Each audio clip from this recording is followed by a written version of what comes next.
Okay, we got 3 questions already to start the show off that we're bringing from TikTok. Welcome to Car Shopping Q&A. My name is Deshone the Auto Advisor. If this is your first time on a live with me, I want you to type the number 1. Welcome to all the first-time people. We do these lives all the time. I see we got Tyler Mom. I see we got Juan Bustos. We got Equus. We're going to get to your question first. We got Lulu just checked in. Shout out to the people checking in on TikTok. And I want you to come in and just focus for a couple minutes. Welcome to the first-time people. Thor Dad, Dorothy, welcome. Everybody who's typing a 1, welcome to the show. My mission is I hold myself accountable to, if you listen to me, my goal is for you to know that you have saved thousands of dollars every car you buy. That is the goal, to know. I don't want you to wonder, because what most people do when they buy a car, they hope they did okay. That's the strategy. They leave the dealership. Hey, you think should we have tried to get them down a little bit more? Nah, I think we did okay. You think we got enough for our trade-in? It's a hope. And 99 times out of 100, they didn't get the good price. They didn't. So what I want you to do, and what you're going to be able to do as you tap into what we're talking about, is guarantee every single car you buy, you pay less than everyone else. And there was no way you could have gotten it for a lower price anywhere around you. If you're in New York, I want you to know there was no dealer in New York, Pennsylvania, Connecticut that I could have bought this car from that would have sold it to me for less. Okay. And we do this so easily because we do this from home and we use the internet to make this happen. So, all right. So we got our first couple questions. I do want you to know this whole live stream is sponsored by my new digital book. It's called Cars from Home, 7 Steps to Saving Time, Money, and Avoiding Dealerships. You can get a copy of this. If you don't want to remember any of what we're about to talk about, you might be like, Sean, 30 minutes from now, you're like, this was great. I don't want to remember any of this. You get the blueprint. It's normally $97, but for 30 minutes, you can get your copy for 75% off. Go into my TikTok bio or my Instagram bio, and you'll get your copy instantly. It'll be in your inbox, 75% off, which is $24, and you'll have everything we're going to talk about and more, because there's strategies that we're just not going to have time to go over today. But if you want the whole blueprint, it's there. On YouTube and Facebook, we have a comment pinned for you guys so you can get your 75% off. Let's get the show on the road, Dolan. So Equus from TikTok asks, how do you deal with those who only want to communicate by phone? Okay, so there's dealers that are not going to come off that. That's why it's important for you to have multiple options. This is so important. The key to overpaying is dealing with 1 or 2 dealers, because what they want you to do is they want you going into the dealers. You lose all your leverage. Leverage is what allows you to get better deals. The more leverage you have, the better deal you can get. Leverage is things like, I don't need a car today. I can buy a car today, but I could also wait until the end of next month. That's leverage. You're not desperate. When you give off desperate vibes, you're losing your leverage. Oh, I need a car today. Oh man, you're one of the only dealers that have this car. I've been looking around for it. These are all things that lose you leverage. You don't even know. This is losing you leverage. So that's why I don't like to talk.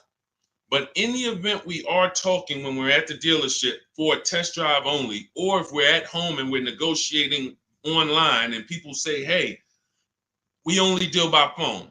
You make one statement. Hey, I'll be handling my entire process from home.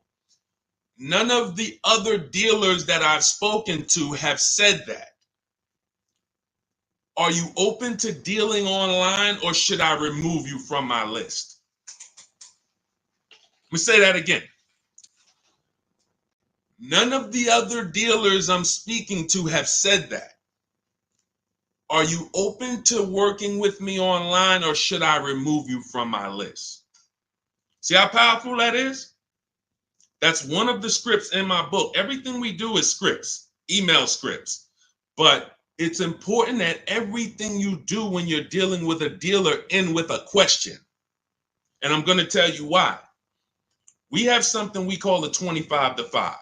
What's up, Jason? Good to see you. Jeffrey, good to see a lot of people checking in on TikTok. Good to see y'all. Everything you do must portray to the dealers, I'm not one of these other people that you've convinced you're the only game in town. Once they can convince you they're the only one with the car, they're the only one that has the sale, they're the only one that they got you. So everything we do is to show them, we know that no matter how much I like that blue Genesis GB70, there's probably 100 Genesis dealers in the United States, and there's probably 25 within 200 miles of me. And I'm talking to them too. They're in my inbox too. So don't worry if you're like, yo, how do we call? Yo, no, you don't do all of this by talking. You don't want to be doing all of this by talking. You want to be doing this by email. We go direct to the dealer site. Now, let's preface, let me make this clear. This is for new car buyers, anyone who's buying a new car. I want you to type me, or leasing. This is what you use. This is what you use. It's a different strategy when we're shopping for pre-owned cars, because we're going on marketplaces. I'm about to shop for a pre-owned car for my dad, and I'm going to show you how easy it is.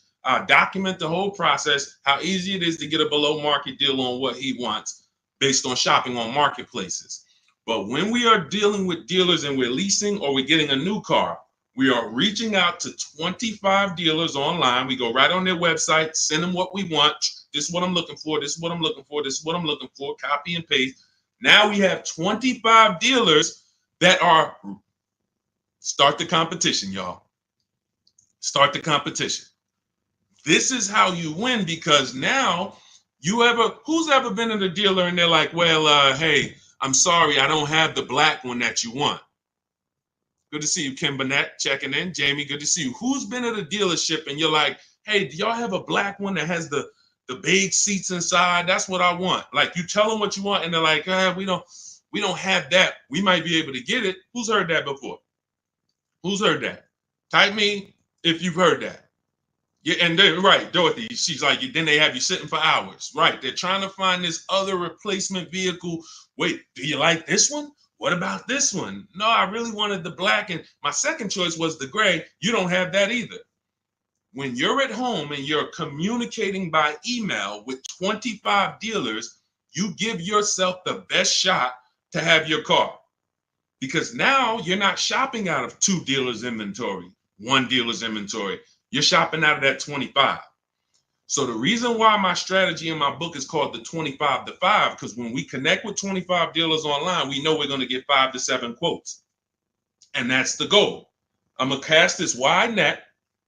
I'm going to get 25 quotes. Now I realize, like Equa said, you're going to get the normal things that you should be using to eliminate dealers. Hey, we only deal by phone. Hey, when can you come in? Hey, we don't provide quotes online. Perfect. None of your competition, none of the other dealers I'm speaking with have said this. Should I remove? Are you open to dealing online, or should I remove you from my list? No one wants to be removed from a list.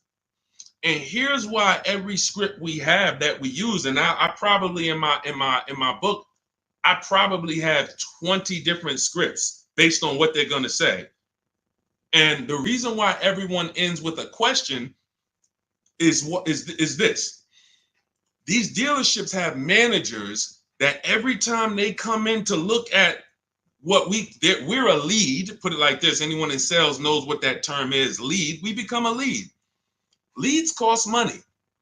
So when that manager comes to the salesperson and says, hey, why haven't you contacted Marco Sanchez? He said he was looking online. He gave you everything you needed. What's going on? Why haven't you contacted this woman, Shanice Johnson? What's happening? I see she asked you if you were willing to deal online. You just stopped communicating. Now they're the blame. That's the whole thing. So once you know how to, in each script with a question, throw it back to them. First thing we're doing when we're talking to all of these dealers online by email is, do you even have a vehicle I want? See, a lot of times you guys go wrong. You're reaching out to the dealership. Hey, can I get a quote on this vehicle? You're going wrong there. And I'm going to tell you why. As someone who I've floored hundreds and hundreds of leads, being in Mercedes, being in General Motors, I was the one looking at that. You're not giving them what they need. So what we need to do right from the start is, before I even ask you for a quote, before I even tell you anything, do you have a car that matches my interest? That's step one. So once we find out, okay, they have a car. See, because what you're going to find when we connect with 25 online, maybe 10 of them don't even have a car. That's great. 15 do. Out of 15, now let's go to the next step. Request my quote. And the next issue, I see, shout out to the sharers. Everyone who's hitting the share button, we appreciate you. Everyone who, I always want to shout out the sharers. People who send this video to people, hey, yo, you got to watch this. This is because we don't play games over here. So shout out to the sharers. We can't do this without you. Hit the arrow, hit the paper plane. It matters. We appreciate you. So what we're not doing now that we need to is give the dealer what they need to give us a quote. That's partially the problem. We don't realize, again, this is not for used cars. This is strictly my new car buying strategy. This is the same strategy that all of these people I show you in the broadcast have used to get these below market prices. When y'all hear these prices and y'all be like, oh, this is not what I'm paying. I got that same car. I didn't get $15,000 off, $8,000 off, $20,000 off. These are the same tactics that they use. It's a competition. You have to give dealers certain things or they can't give you a quote. You got to give them your zip code. They got to factor in the tax. We need to know what kind of vehicles do you have in the household. That's conquest rebates, loyalty rebates. We need to know what you do for a living. See if you qualify for any incentives there. There's certain things, what credit tier should we assume? So when we say, the reason why I created these templates that you'll have, literally, you get your copy of Cars from Home, it's 5-star rated. You'll have all the templates. But like I said, if you're like, Deshone, I'm writing down everything. I'm going to remember all of this. God bless you. God bless you. I'm going to give you the game. If for those of you who don't want to remember it, get your copy of Cars from Home in my TikTok bio, my Instagram bio, the YouTube comments, or the Facebook floating link there. And you get it for 75% off for 30 minutes. You won't pay the $97 price, as long as you get there before 30 minutes. So the reason we have these templates set up is because I need you to be able to simply copy and paste and send them out to multiple dealers. You're sending the dealers the same thing. You're not changing. You're sending every dealer the same thing. So now every dealer has the exact same information and they can actually compete. And those who, remember this, there's an 80% that I need you guys to know about. The 80, some of you have heard of the 80-20 rule. 8 out of 10 dealers are overpriced. Doesn't matter how much you negotiate with them.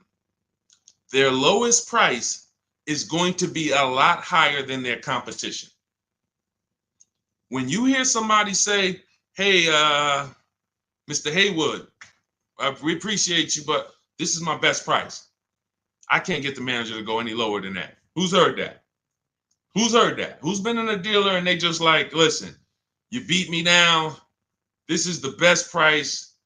I can't get any. You basically still in the car, right? God's anointed. When you heard that, Cheryl, you heard it. Okay, so now, definitely heard that before, right? They're not necessarily lying. What you have to know from this particular point on in your life is that is only your best price. That's not Nissan's best price. People will say, hey, I went to Nissan, man, those cars are high. No, I went to Nissan of Bay Ridge, got a price from them. It was high. One Nissan dealer, these are all independently owned franchises competing. They report at the end of the month who sold the most cars. They get awards for that. Best in class, best in the region. They're competitors. This is the secret to you saving more money than you've ever saved without even trying. Putting the competitors against each other is how you save the money. And once they have somebody who they know is making them compete against their competitors, you're going to pay less than everyone else. It's not even a game. The person in that dealer, if they're at a dealership and they're what we call, I want y'all to remember this, type it if you know, the 80%.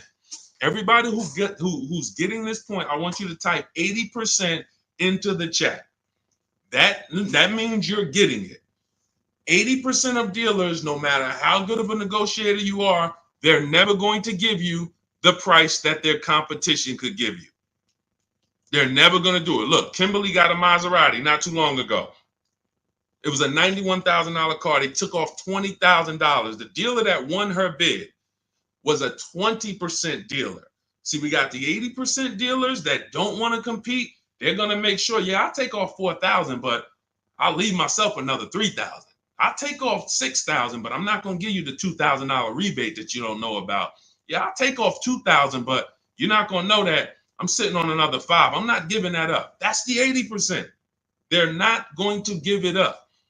But when you sit at home, you do look like Kimberly did, save 20 grand. Like Sean did, got 20 grand off his F-150. Like we just had, my God, the biggest discount any of my people who follow me ever got that was reported to me was this one. Oh my goodness, she saved almost $30,000. I said, you definitely got the record. Now again, it's different for every car. We never know where the bottom is. This is Milligan. She got it. It was a $79,000 vehicle. She got it for $51,000. Now, in that was $20,000. It was a $20,000 plus discount, a $7,500 rebate. She found a dealer. That's the 20%. That's why we cannot go and look for the 20%. We can't walk in and hope, I wonder if I'm in a 20% dealer. You don't know. The only way you know is you sit at home, you make these dealers compete against each other, and then you see the best ones. Wow, you're a whole lot less. You're the 20%. All of them was trying to overcharge me. That's the key. That is the key. All right. Great question, Equus. All right, let's pull up the next one. I know we got a lot more. I just wanted to go deep on that. Feel sorry for you for buying that Maserati. She leased it, so she's enjoying it. You know, you can say whatever you want to say, but you know, people enjoy it. And what we do, quite honestly, is we take the steps to make sure that the vehicles we are looking at have great public data. That's one of the steps. And step 4 of my book is called Shopping, Not Buying. We actually take these steps to check these vehicles and check the data, check the initial quality, check the reliability. So, you know, she's enjoying her Maserati. Trust me, every day she's enjoying it. All right, go ahead, Dolan. Okay, KLK, good to see you. 2023 Camry XSE under 30,000 miles. What's a good price? We only know by competing. Now let's talk used, because this is a used question. Now let me tell you this. This is very important about recent year used car shopping. This is very, very important. Those of you who you're like, Deshaun, I want a used car, but I only want one that's like 1 year old, maybe 2. 2 problems that you need to think of that we need to take seriously. Dealers only get used cars by buying them from auction, buying them after people lease them, or buying them from their customers or who trade them. Those are the only 3 ways dealers get pre-owned cars. What do you think the odds are that they're getting a 1 year or 2 year old pre-owned car? Unless there was a 2-year lease, they're not going to see a lot of them. Unless they bought unless someone bought the car and said, all right, I don't like it, and came and traded it in 2 years, they're not going to get a lot of them. Problem with that is we don't have pricing to compare it to. See, when we're shopping for a pre-owned car, I'm about to shop for a 2021 Ford Explorer for my father. That's his first choice. I know I have hundreds of vehicles to compare, assess the market, see what the low side of the market is first. When we go in these marketplaces, we need to see what the low side of the market is, where the high side is, and we're targeting the low side. But when we don't have enough vehicles to do that, this is a dangerous zone. Now, let me tell you what could happen. And then I'll tell you what you should do first to make sure you don't get jammed up like this. when you see a vehicle that is okay, let me go back to this big discount example. So you got a big discount. Milligan saves $27,000 off a new Mercedes, right? You guys can see it if you're on Instagram, if you're on YouTube. Even a regular deal where somebody saves $6,000, like Tiffany, she saved $65, almost $7,000. If somebody walks in to buy this vehicle 1 year old, they don't realize that the new market on that vehicle is almost $7,000 off. So they might look at a $44,000 vehicle that was originally $45,000, but today it's a 1 year old one. It has 8,000 miles on it. We're asking $35,000. All right, could you do 34? Because the new ones are 44. The new ones are 44. So maybe I could buy a 1 year old one for like 35. Okay, so all right, I buy it for 35. Problem is, the new market for that vehicle was 37 and change. So for $2,000 more, you could have got a brand new one. Does that make sense? Type locked in if that makes sense. I'm buying a 1 year old version of this vehicle. Sometimes people do this with 2 year old versions. They'll go in and they're like, okay, I see I'm saving $10,000 off a brand new one. I'm saving $12,000 off a brand new one. Well, so I'm gonna get this used one because it's $10,000, $12,000 less. Well, what happens if you could have saved $8,000 off the brand new one? You have to know the market for the new one when you're buying a vehicle that's that recent, that doesn't have a ton of competitors. And let's get even drastically more serious on how we could lose. Somebody like Sean, he gets the F-150. He saves $20,000. Let me pull up Sean's deal. This is and we'll get to the point of what you do to avoid this. But I need you to know how bad this is first. Sean gets a $20,000 discount off a brand new $73,000 F-150 using my shop from home strategies. Same strategies you're going to have in Cars from Home, the book. Get your copy immediately. So he gets this. What happens if somebody pulls up on a 1 year old or 2 year old F-150 Lightning that was originally 73? Now they see a dealer is listing it for 50. That sounds good, right? 2 year old F-150, 50,000. All right, that's got to be a good price. Now they buy a 2 year old one for 50. They think they won. They're driving around. Man, this truck was 73,000 new. I got mine for 50. Didn't realize that the brand new market on a brand new one with the rebates and the biggest discount you can get was 20,000 off. So for 7,000 more, you could have got a brand new one. Never titled, no owner. You're the first owner. But you bought a 2 year old one, you saved $7,000. No, you didn't. You overpaid because when you go to resell that vehicle one day, or when you go to assess it and see what it really worth, you overpaid for it. That's the dangerous part with recent year cars.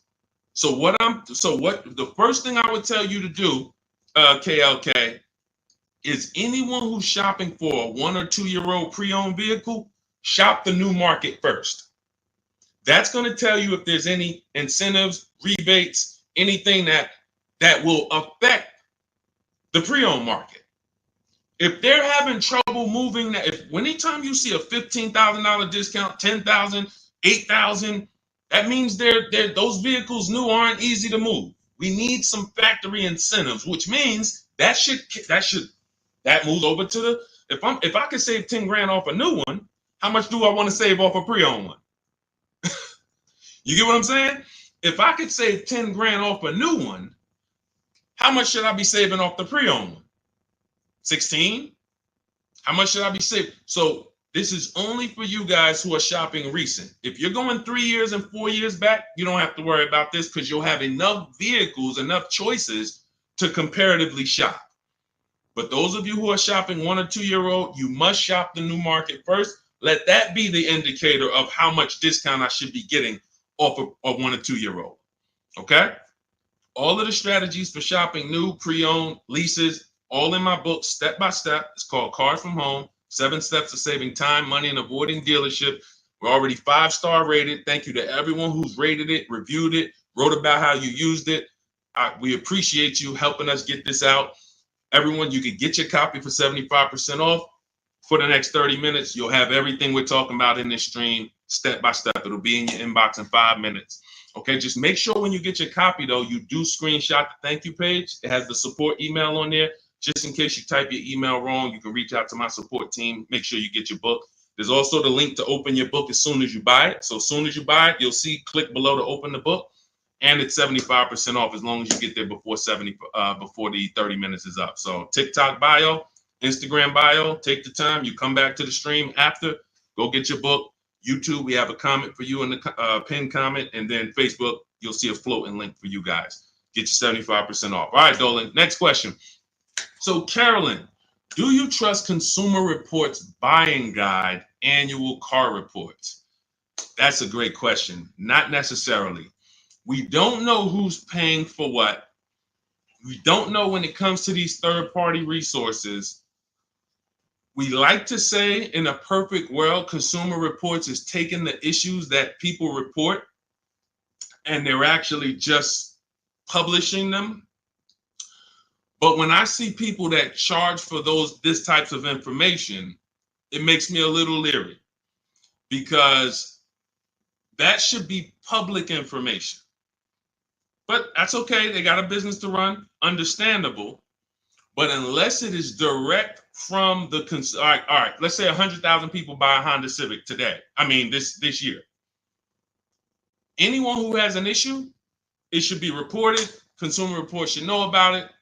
So if you're driving a Honda Civic and you see a strange light come on, you should be able to know that 10,000 other owners reported that same strange light. This is not usually how it works. So what I do, Carolyn, is I have a process. This is in step 4 of my process. We call this shopping, not buying. You are spending way too much time getting your car and not enough time researching your car. Who's known somebody, be honest, who ends up with a car and the thing is in the shop almost every other month? Every time you see them. Type ouch if that was you. If it's you, be like, man, if you've ever had a car and it was like every 3 months, like there's another light on. Now I got to take it to the shop. Now they're saying we need this. Now the electrical system is going. All of this, just if that's you, type ouch. If you know somebody like that, just type me. So these are the steps we take. And shout out, I appreciate the people being honest. That's how we unlearn here. Look, I'm the bad news first person, y'all. If y'all don't know that about me by now, if this is your first stream with me, you definitely don't know that. I'm bad news first because I'm not meeting you in a place where you're like, if I ask you what's your shopping strategy, you're not going to give me a shopping strategy. Honestly, as an ex-car salesman, that impresses me. That guarantees you pay less than everyone and avoid problem cars. So I'm always meeting people in a bad place. And I got to tell you how much these mistakes are costing you. Thousands of dollars. And they were avoidable. That's the biggest thing. They were avoidable mistakes. So when we use this step 4, it's called shopping, not buying. We type in the exact year, make, and model into Google, and we want, there's 3 different categories that we're looking at. And Carolyn, this takes us literally 5 to 8 minutes to prevent us from having cars that everyone else knew was a nightmare car, but we didn't. We go in, let's say we're looking at a 2017 Hyundai Sonata. 3 categories you got to keep in mind. Initial quality. That tells us everything we need to know about the car in the first 3 months. What are owners saying about the car in the first 3 months? Reliability.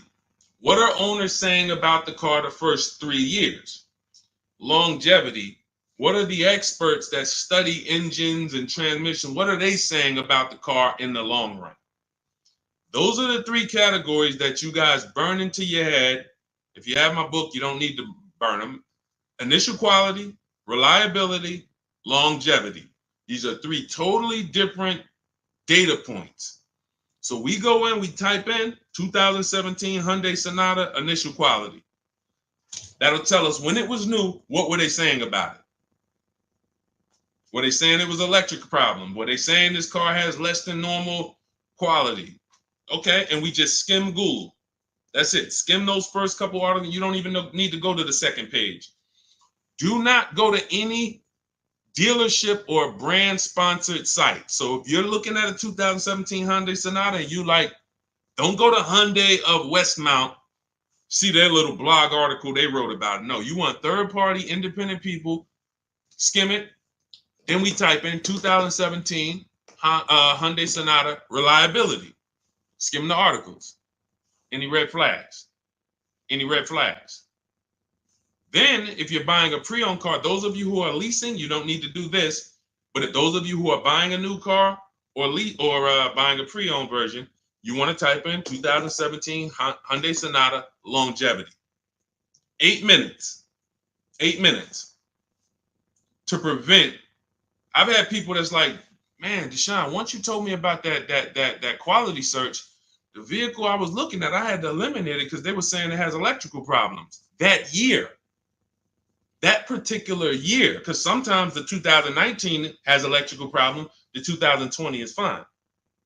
That means the manufacturer took the steps, saw the reports, saw that the reliability was lower than normal, people were reporting it, and then the following year they corrected it. Who's heard never buy a car the first year it comes out, or never buy a car when it has a new engine, or a new electrical system, or a new transmission?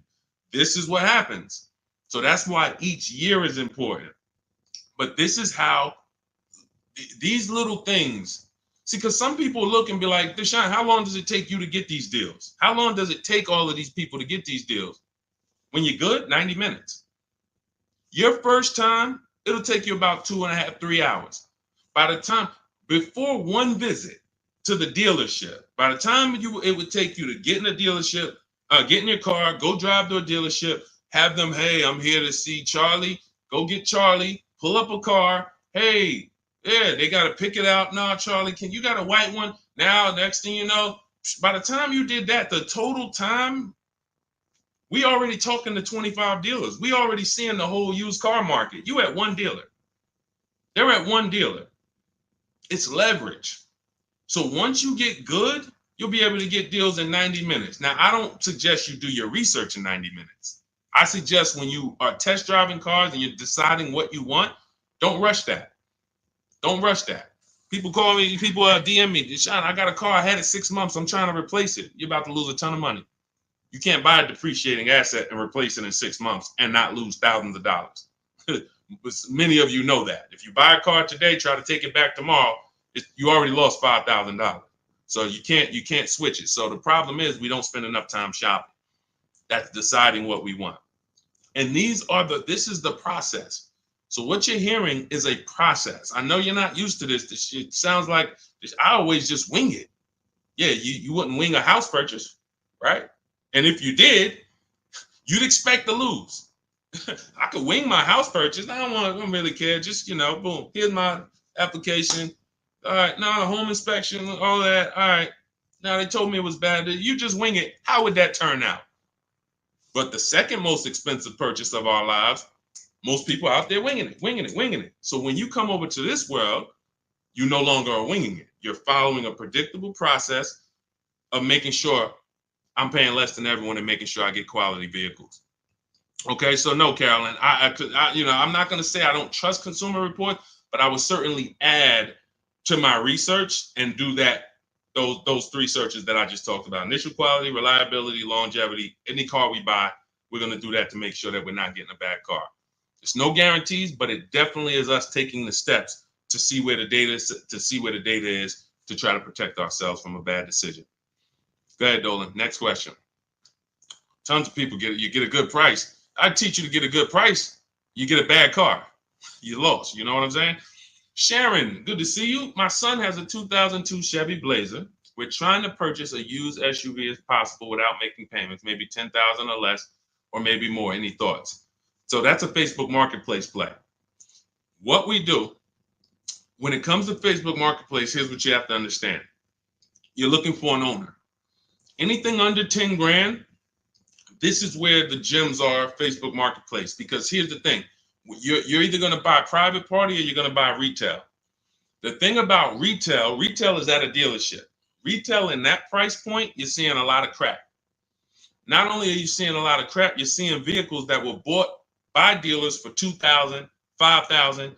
Dealer puts $1,500 into them or whatever they put into them, turns around and sells the vehicle.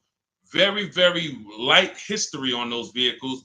Don't really know what happened with them, who had them. Yeah, you can get a Carfax, but sometimes it's 3 owners. It's just you're literally going through. It's a needle in a haystack. And the sorting process that we use to buy our used cars, we sort it down based on title, based on service records, based on accident records. That's how we sort it down. Then we go into pricing. But in terms of just how we sort from the hundreds and hundreds of cars we look at online to our top 5, title history, service records, accident history. Once we know where the low side of the market is. So you got to look and say, all right, these older cars with higher mileage that I would find at a dealership for $6,000, they don't know anything about them. They don't know who had them. They don't know who owned them. They don't know the history. When we go to Facebook Marketplace and we sort for owners, we are now able to find people that know the car. They've had the car for 10 years, 8 years. This is what we want. Now, you're going to have a lot of dealers that put their owners, you got to ask the right questions. Hey, how long have you had the car? When you start hearing, and some of them have certain voices where it's a dealer. Man, I know you're a dealer. Like, we don't buy from them because all they did was go to the auction, pick up a car, and now they're trying to flip it. And that's not a problem if you knew the history of the car. Because you don't know the history of this car with 80,000 miles or 110,000 miles, I'm taking on the risk. Because once you sell it to me, it's my problem. No warranty. Many of these cars you're not getting a warranty with. But when you buy from a grandfather or a grandmother or someone who's had their car for 9 years, 10 years, and the only reason they're selling it is because they got a new car or they needed a bigger car and they can tell you everything about that car. Yeah, this is right here. I was coming out the garage and I kind of nicked the mailbox. That's where I got that scratch from. That's what you want. That's priceless. You make a deal with those people. You pay you pay your local mechanic to come with you. Once you find that vehicle, you pay them $100. Can you come and take a look at this vehicle with me? Give me your opinion on it. This is like a home inspection. We don't mind paying $500 or $600 or $800 for a home inspection. Why? Because it protects us. It protects us from bad decisions, which lose us more money. So when we pay a company like yourmechanic.com, or if we have a local mechanic, some of you know I preach, you must have a local mechanic. You actually pay them, come here, take a look. Now you got out of Dodge $5,000, $7,000. You got a car that you know you could drive for the next 3-4 years. You know the history of it. It was taken care of. You looked at the Carfax. You validated that everything the owner told you was official. This is priceless. That's how I would be shopping if I had less than $10,000 to spend. That's what I would be shopping for all day long. Private party owner. All right. So, yeah. Let's go, Dorothy. Good to see you. No. You're not getting anything good for under 10,000. You're not getting anything good for under 10,000. See, some people will put their projections on you. Hang on 1 second. 1 second. Some people will put their projections on you. And we don't do that.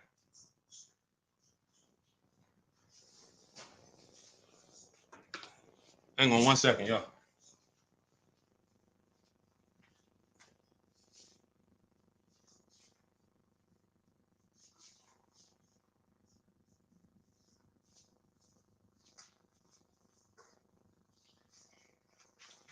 All right, perfect. Yeah, so listen, it's very important that when y'all step over to this world, You don't listen to anyone else who cannot shop. It is extremely important. We are in our own bubble over here. Those of you, look, if you're on YouTube, just the fact we can post deals. You see people posting their numbers. Everyone posts their cars. These are people in my private group. Anyone who wants to know about my private group, you could go with shopwithdeshone.com. It's in my bio. Because I teach people how to learn no matter how they want to learn. Some people want to learn directly working with me. Some people want to learn by getting the blueprint. I don't care how you get it, but get it. Here's the point. You notice everyone here that I'm showing post their deals. They post the numbers. No one that you know posts their numbers when they buy a car. All they do is post the car, because the car they like. The numbers they don't really love. They're not confident in them.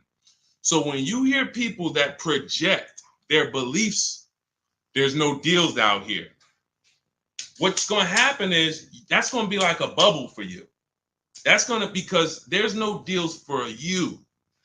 You don't know how to get great lease deals. You don't know how to get deals that are, you see those commercials? The leases are so expensive. You don't know how to not pay those prices. No one that we lease, look, Ansley got a $58,000 car, $554 a month, no down payment. 99% of the people we shop with get leases, no down payment. They don't even put a down payment down. Same thing with purchases. Everything in my book is teaching you how to shop with no down payment, because that has nothing to do with the deal you get. A down payment has nothing to do with the deal you get. If you walk in right now and there's a $40,000 car and they sell it to you for $50,000, here's a $40,000 car. I'm gonna sell it to you for $50,000, but you don't have to put any money down. Is that a deal? No or no? No or no? So you have to understand that as you learn to shop, everyone around you who doesn't know how to shop, they're struggling. That's why I'm welcoming all the people that's locked in. We've gotten over 10,000 books delivered this year. That's 10,000 people that have a blueprint for how to pay less than everyone else. But 60 million people a year buy cars. So we realize. So what I want you to understand is, anytime you're moving with these cars, you're going to see just blood around you. You're going to see people who, my God, I can't believe this. They would never show you their contracts. Look at your car. Oh, I see you got a new car. Hey, how much you paying for that? And listen, I don't want to talk about that. They don't want to talk about that. You have to be aware that that's what the world is doing. But that ain't what we doing. That's why I show you dozens and dozens of people. Every page you visit, whether it's my book page, shop from home page, we got videos, other people trying to tell y'all, hey, come over to our world. Because that world over there that's a tough world to be in.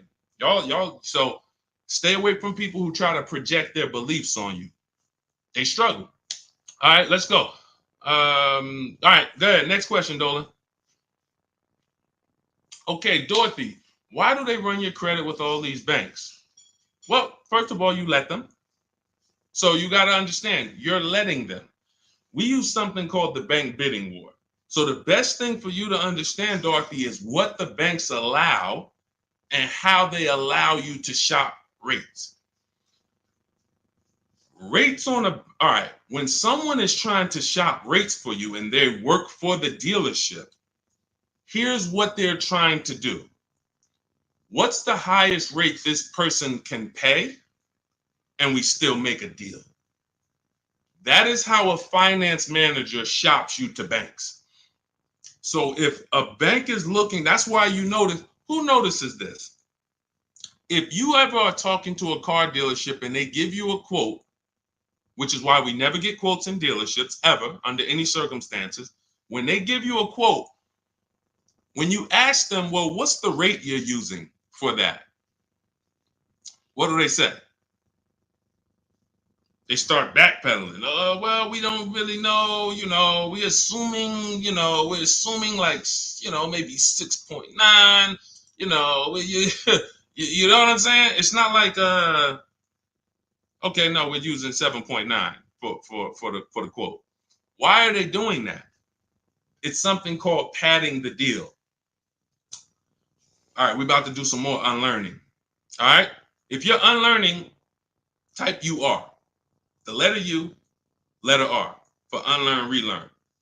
See, we gotta dump what we've learned about car shopping in order to receive this. Okay? All right, I see you. So now, the biggest thing, one of the biggest things, they're all big, but you have to learn is there's 3 different parts of the car buying transaction. Who you buy your car from, who you get your loan from, who you sell your old car to. Now, be honest, if you've ever, and could everybody hit the share button? I know everybody's not going to hit the share button, but could the sharers hit the share button? Because there's certain people that come in and they like all the good information, they always share. I need y'all. I'm talking to you. Can you find the share button on any platform you're at and share this? Shout out to the sharers. Always appreciate you. So there's 3 transactions. If you've ever given a dealer a sale, bought a car from them, and you gave them your loan, and you traded in your car to them, say, type me if you've done that. You bought a car from a dealer, gotten the loan from the dealer, traded your vehicle into the dealer. Who's done that? Type me. All right, Boz. Thank you. Thank you, Boz, for being honest. All right. Thank you, Craig. Thank you for being honest. You gave them 3 transactions. So how do I know we gave them 3 transactions? How are you going to know? Because there's companies that want to compete for your loan. They don't sell cars. We didn't give them a chance. There's banks and credit unions that want to compete with the same, with different banks. The dealerships might have 10 banks, 12 banks, 8 banks, depending on the size. But there's banks and credit unions outside of there that's like, hey, we love to get a shot. You're buying a car. Hey, can we be in the runnings for your loan? We don't sell cars. We sell money because there's big money in the money business. So now we didn't give them a chance.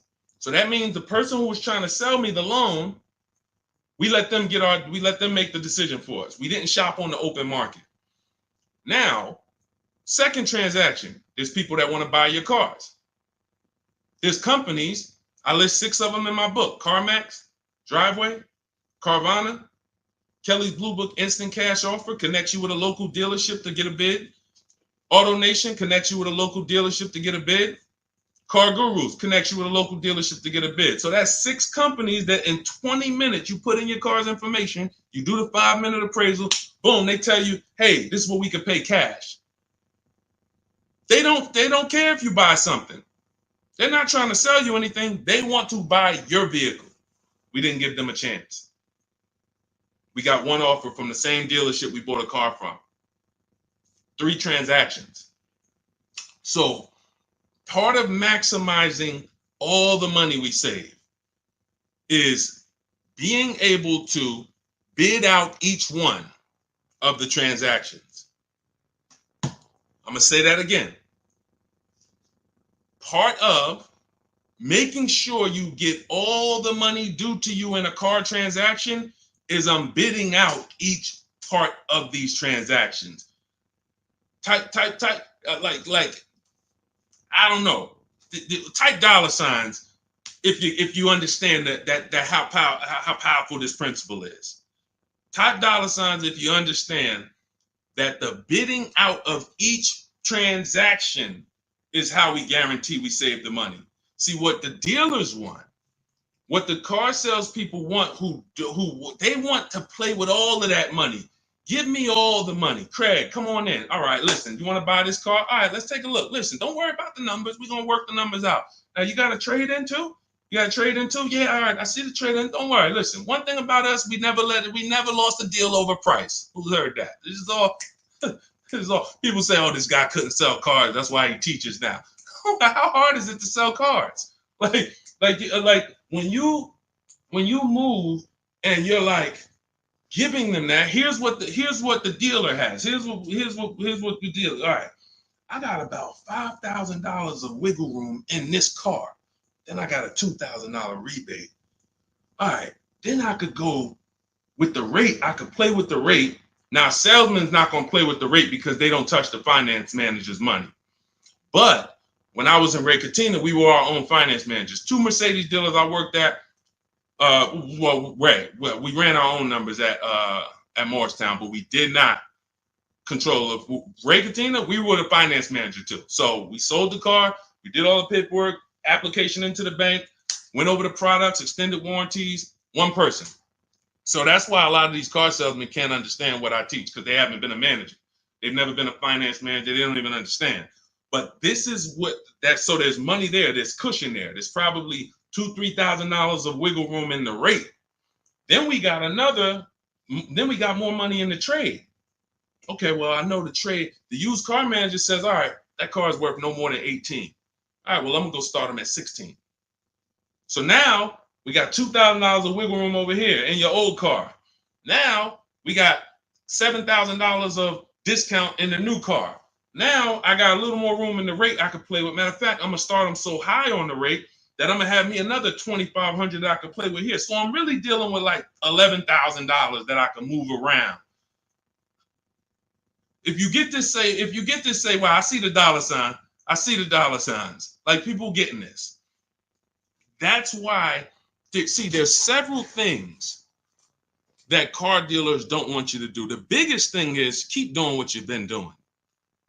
The biggest thing that car dealers want you to keep doing is just do what you've been doing. Don't change nothing.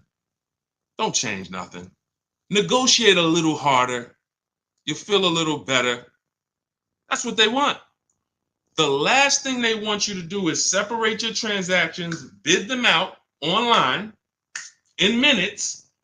I'll know what my trade is worth. I gotta do that for my mother's lease coming due.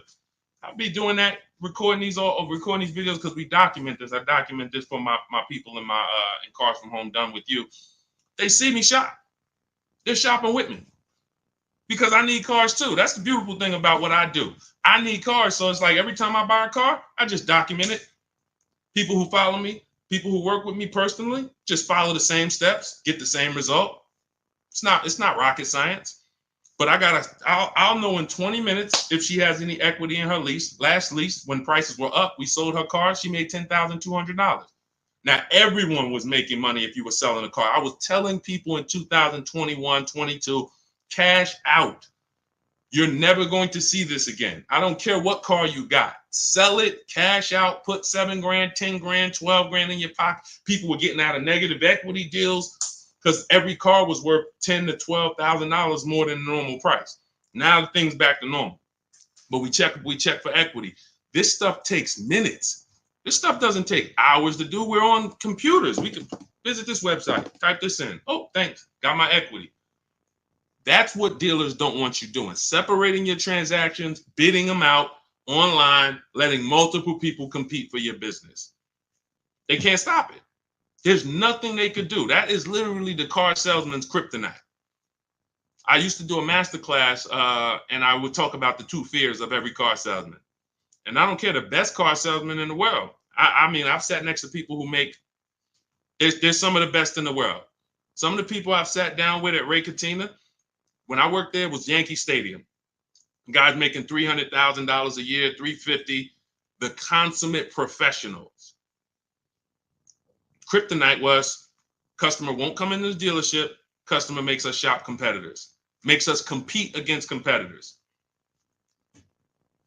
That's all my book teaches you to do. Not going to the dealership unless you're test driving, make them compete. Exploits the 2 fears of every car salesman for your benefit. That's it. So all of this is in my book. 7, it's called Cars from Home, 7 Steps to Saving Time, Money, and Avoiding Dealerships. That is literally the name. Cars from Home, 7 Steps to Saving Time, Money, and Avoiding Dealerships. And you can get your copy for 75% off. You won't pay the normal $97 price. It's in my TikTok bio. But you only got 30 minutes. If you visited that site and the timer's down, if it's 2 minutes, once it goes to 0, it's $97. And it's still worth every penny. Go read those reviews on Goodreads. You won't read those reviews and not be like, oh yeah, this book is definitely worth $97. Go hear from your peers. You heard from me. We'll be on here for another couple minutes. I want to answer a couple more questions for sure. But go hear from your peers. Go hear from the people who was like you on a live, met me on a live. Go hear from them. We got them everywhere. We post them everywhere. All right. But yeah, on YouTube, we have a comment pinned for you. If you're on YouTube, you can get your 75% off in the pinned comment. And Facebook, we have a link floating for you guys to get your 75% off. All right. Make sure as soon as you get your book, you screenshot the thank you page. It has the support team's email on there, just in case you type your email wrong. You're doing fast, trying to get back to the broadcast, and then you type your email wrong. Make sure you have the support team's email so they can get you your book. All right, go ahead, Dolan. Pull the next question in.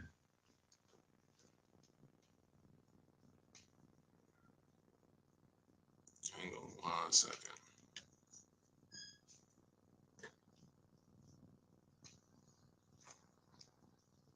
All right. Can we pay you to do all of this for it? No, I'm gonna tell you why. One, you wouldn't be able to afford it. It would only be for the wealthy, because a person who's buying a car who appreciates their time is going to pay me and my team $700 to $1,000 to make sure they get a below market deal and show them what the whole market was and shop all of these dealers for them. But they don't realize they're paying for a process that takes us 90 minutes. So when you say, can you pay someone to do it? Unless they're giving you a market report. This is why brokers are ripping you guys off, because anyone who what they're doing is they're basing it off of your fear and your dread, and they're saying, well, just trust me. So you're still giving someone else the same way I just said. You're giving all the car dealers those 3 transactions. You're just giving them to a broker. Get me my loan. Get me this. Don't mark it up. No, unless they're bringing you a market report saying, hey, yeah, we shopped 25 dealers for you. Here was their offers. These dealers didn't have a car. Hey, we shopped the entire used car market for you. Here's the low side of the market. Here's the high. Here's the top 5 that we narrowed it down to. They're doing you a disservice. Here's the offers we got for your old car directly from the people who are going to buy it. All right, pay me my money, and then here, go pick up your car, go sell your car here. What we do takes 90 minutes. Now, I could do it in 90 minutes. As I said in the beginning, you going through the book, it's going to take you 2.5 hours, 3 hours. It's not going to take you more time than you would spend in one dealership. But that's the biggest thing. That's the biggest thing. If this was a 10-hour process, 12 hours, yeah, maybe we charge and we create a team to do this for people. Oh, no, you're going to pay me and we're going to make $200, $300 an hour for our expertise, because you're going to pay us $700 to $1,000 and we're going to get a deal done for you in 90 minutes. So we're really making like $500 an hour, which is fine. But I'd rather teach people to fish than fish for them. Like, we're not building rocket ships here. We're going on websites and we're copying and pasting. Believe in yourself. Go ahead, Dolan. Let me make sure I get this. Okay, Cheryl, do you get the upgraded version in the same link that you bought the book before? No, you get the okay, so if you bought Cars from Home, anytime I update the book, I update the master file. I'm glad you asked this question, Cheryl, because I didn't even mention this. This is just more value that I give to the people that take action. I've updated that book probably, originally it was called Car Shopping for People That Hate Car Shopping. So some of you have that version. And then I updated it, created Cars from Home. What I did is I went into the master file, replaced it with the new version, and everyone who went and opened that book, they were like, oh, wow, the name has changed. Oh, wow, this content has changed. Oh, wow. This is what we do. This is why I saw somebody in the comments says, is there any way to get a physical book? A physical book, you would have to pay every single time a website changes. Vroom went out of business. Vroom used to compete to buy our cars. Vroom, every time we have 8 marketplaces we shop. When we were shopping for used cars, In my book, I have something called the multiple marketplace strategy. We're on cars.com, Car Gurus, Carfax, Auto Trader, Driveway, Carvana, CarMax, and eBay Motors. We're on 8 marketplaces. Vroom used to be there. It used to be 9. Vroom went out of business. If you had a physical book, what happens now? Now you got to wait for volume 2. Oh, here's the new version. Now you're paying again. We went right into the master file, took Vroom out, updated it. No one saw Vroom again. These are things we could only do with a digital book. Some people go digital for their own reasons. They make a digital book for their own reasons. Cars from Home is digital because it's the best way for it to be. I link you to scripts. If you're reading and you're not able to open the scripts and copy and paste, you click a link, you open when you contact dealers, new cars and leases, there's a link you hit, open my scripts up, and you copy and paste them. You should be on a computer. We're car shopping on computers. So to be reading a physical book about car shopping on a computer, that just doesn't match. If you're reading about investing in stocks, sure. You're reading about other things, great. But we're car shopping online. The book should be online. So that's it. And anyone who has the book knows there'd be no way for that to be a physical book. I link you to certain videos. There's all types of stuff, bonuses in there, surprises, but wait, there's more. But not charging you for it. You're buying it and you're like, whoa, I didn't know he got videos in here that he links to. That's just all we do. We want to be the most valuable company to the car buyer. We take that very serious. Go ahead, Dolan. Yep, got mine. Good. I see you. Shout out to everybody who got their copy. Enjoy it and use it. Use it. What's up, Gladys? I need your help for my 24-year-old daughter that needs an affordable used car for work commute. We are in Raleigh, North Carolina. Max is $5,000. What I want you to do, Gladys, I want you to go to the YouTube or the Facebook replay. If you're on Facebook, I want you to watch this broadcast, but I need you to go about 20 minutes back, 30 minutes back. We had a woman on here who asked a similar question. Her budget was $10,000 max, and we went over a whole strategy for her. I want you to watch that, use that exact same strategy that we gave to her, okay? Because I don't want to just go over that. We went too into detail for me to just repeat it and go through all the things because some people heard it. Jeff, he said, where do I locate the link? The link is in my TikTok bio. Click that picture of me. Same thing on Instagram. Click the picture of me. That's going to take you. You'll see a website there. And in that website is a link to activate the 75% off. You'll see 75% off new book, 30 minutes only. Go there, get your book, come back to the broadcast. Okay? And then on YouTube, we have the comment. Check the comments for your link. And then on Facebook, we have a comment floating for you guys, a link floating for you guys. So get in where you fit in. Okay, Anna, I went to the dealership and they wanted to sell me a car for $40,000. The price was $25,000. They were charging 11.99% interest. Should be $480 monthly, but paper said $580. What to do? Couple things. You're mixing transactions. You're buying a car from them and you're giving them your loan. So when you allow them to do that, now they're able to move money around and manipulate the money. And all they're doing is hoping you negotiate. That's really what they're hoping. Hey, come on, negotiate. Don't just walk out. Give us a chance. We have all this money we're playing with, and we're hoping that you just try to negotiate with us. What they're hoping you don't do is to shop the competition. You need to find out who has the same car, because there are tons of dealers with the exact same car, and you need to get a price from them.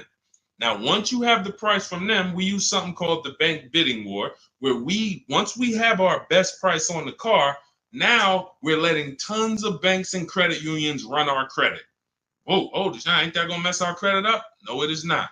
If you Google rate shopping, Experian, which is a credit bureau, they have an entire blog post where they teach you how you can rate shop within a certain period of time. You can have multiple banks and credit unions run your credit with a hard pull, and at the end of that rate shopping window, it's going to affect your credit like one hard pull. So if one hard pull would have dropped your credit score 10 points, 20 hard pulls in that wait window period will drop your credit score the same 10 points. This is how you rate shop, because many of you are overpaying, not just for the cars you're buying, for the loans you're getting.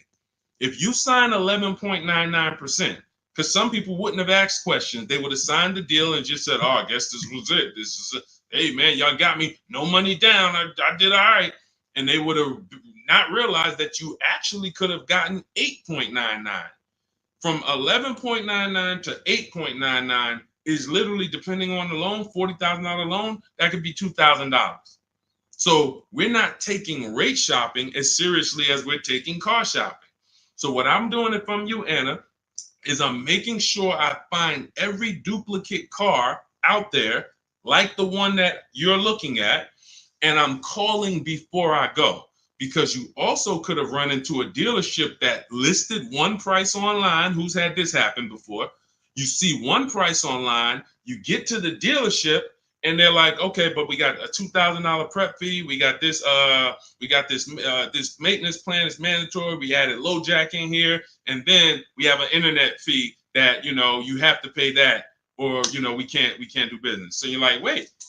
How the heck was the car 25? Who's had that happen? The car said 25. Now the bottom line is this, not just from the rate.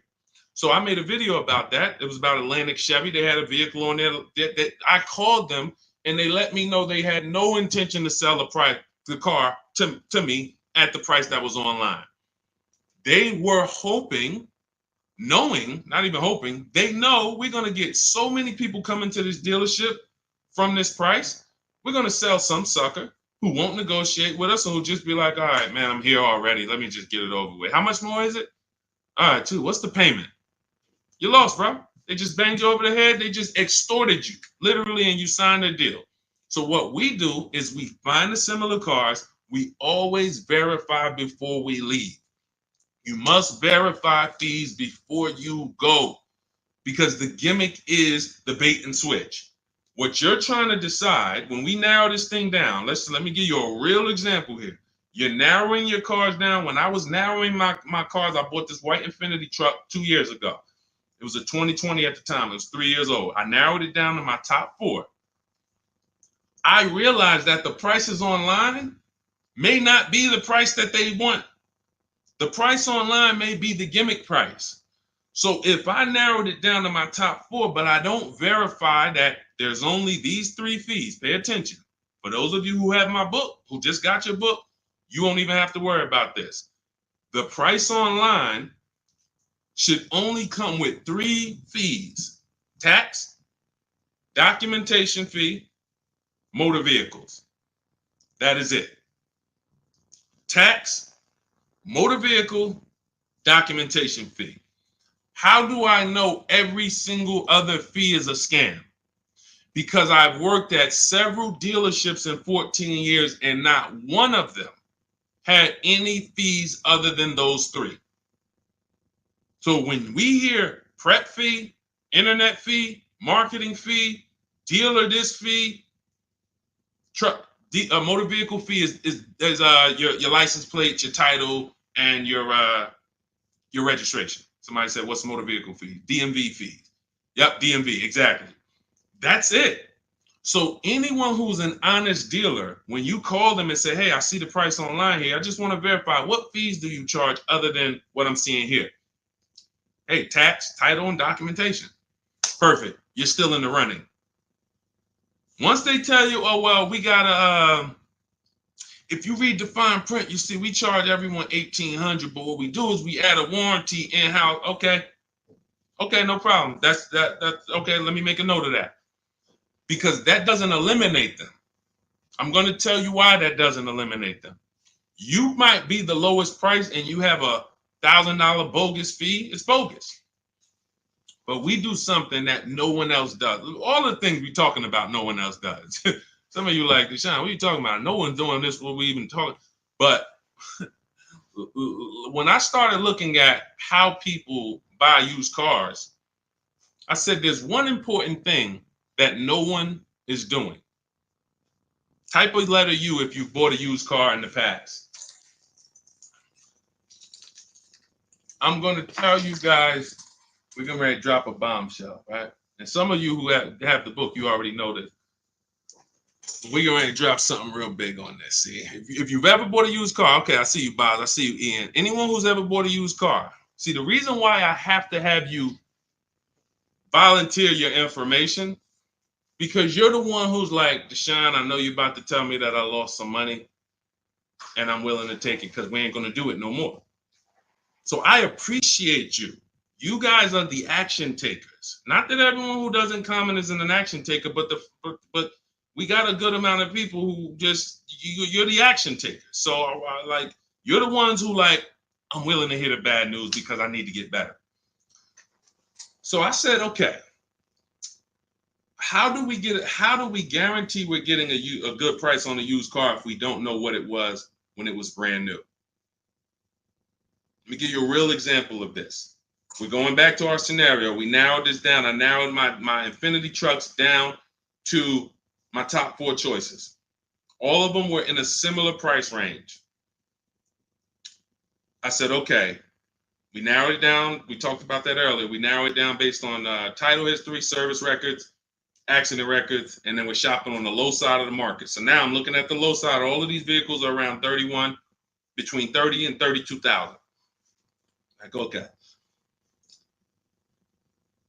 I found out how to get the MSRP of the vehicle, which is the brand new price. The brand new MSRP is that sticker that comes from the day it's built. Why is that sticker so important? 2 big reasons. One, it's going to tell us what's in the vehicle. It'd be nice to know this vehicle has the cold weather package, right? Wouldn't it be nice to know this vehicle has a panoramic sunroof? Wouldn't it be nice to know this vehicle has, lane keeping assist and, cross rear traffic alerts? Can't see those things always, right? So it's nice to know, okay, wow, that vehicle has some features I didn't even see. Cool. Oh, it has a 19-inch rim. Doesn't have the 18-inch standard rim. Wow, couldn't really see that from the pictures. Second big reason we need to know this is because I need to know how much discount you're giving me from the new price. This is so big. When you're shopping online on these marketplaces, they're using an algorithm to tell you if it's a good deal or not. They're taking all the prices listed and they're saying, okay, this is good deal, this is fair deal, this is great deal. They're not basing it off of what we call, in my book, you'll see this, the true value discount. So when I pulled the new prices of these vehicles, those Infinity trucks, I saw one of them was 46,000 brand new. One of them was 48,000 brand new. One of them was 52,000 brand new. And the one that I ended up getting was 54,000 brand new. Had all these features, special edition, everything. Couldn't see it from the pictures. Had tons of equipment. Now, notice how that changes everything. I'm looking at a car that's 30,000, 30,005, 31,000, 31,008. They all look like close. You see how we just separated them real quick? Like all of this. And see, what happens is when you're not getting the true value discount, which is based on the new price, how much discount? You're picking the wrong vehicles. You're picking a vehicle, oh, well, he's 1,000 less, so let's go with him. But what if his vehicle is 6,000 less equipment? Type $ if you got that. There's nothing more. 2 big things when we're buying used cars. Quality vehicle. We went over that in the stream. Reliability check, initial quality check, longevity check. Service record, now narrow it down. Title history, service records, accident history. Okay, that's quality. That's how we make sure we don't get a good car at a good price, but a bad car. So quality checks, we must do those. They take minutes. It's easy to do, 8-9 minutes. Boom, all right, my quality checks are done. My narrowing it down check. We don't buy a car that doesn't have service records. Tons of service records. This is how we eliminate stuff. How do we eliminate? How do we start with 80 cars on the marketplace and narrow it down to a top 5? Easy, because we're looking. Okay, can't get a Carfax here. Okay, boom. Oh, no service records here. Oh, there's a big gap. No oil changes for 30,000 miles. All right, they're out of it. Then we're narrowing it down. But that's quality. When we get to price on used cars, we are verifying it. We have to assess the market, look at the low side, narrowing it down to our top 5 on the low side of the price range. And then once we look at the prices, we need to get the new price.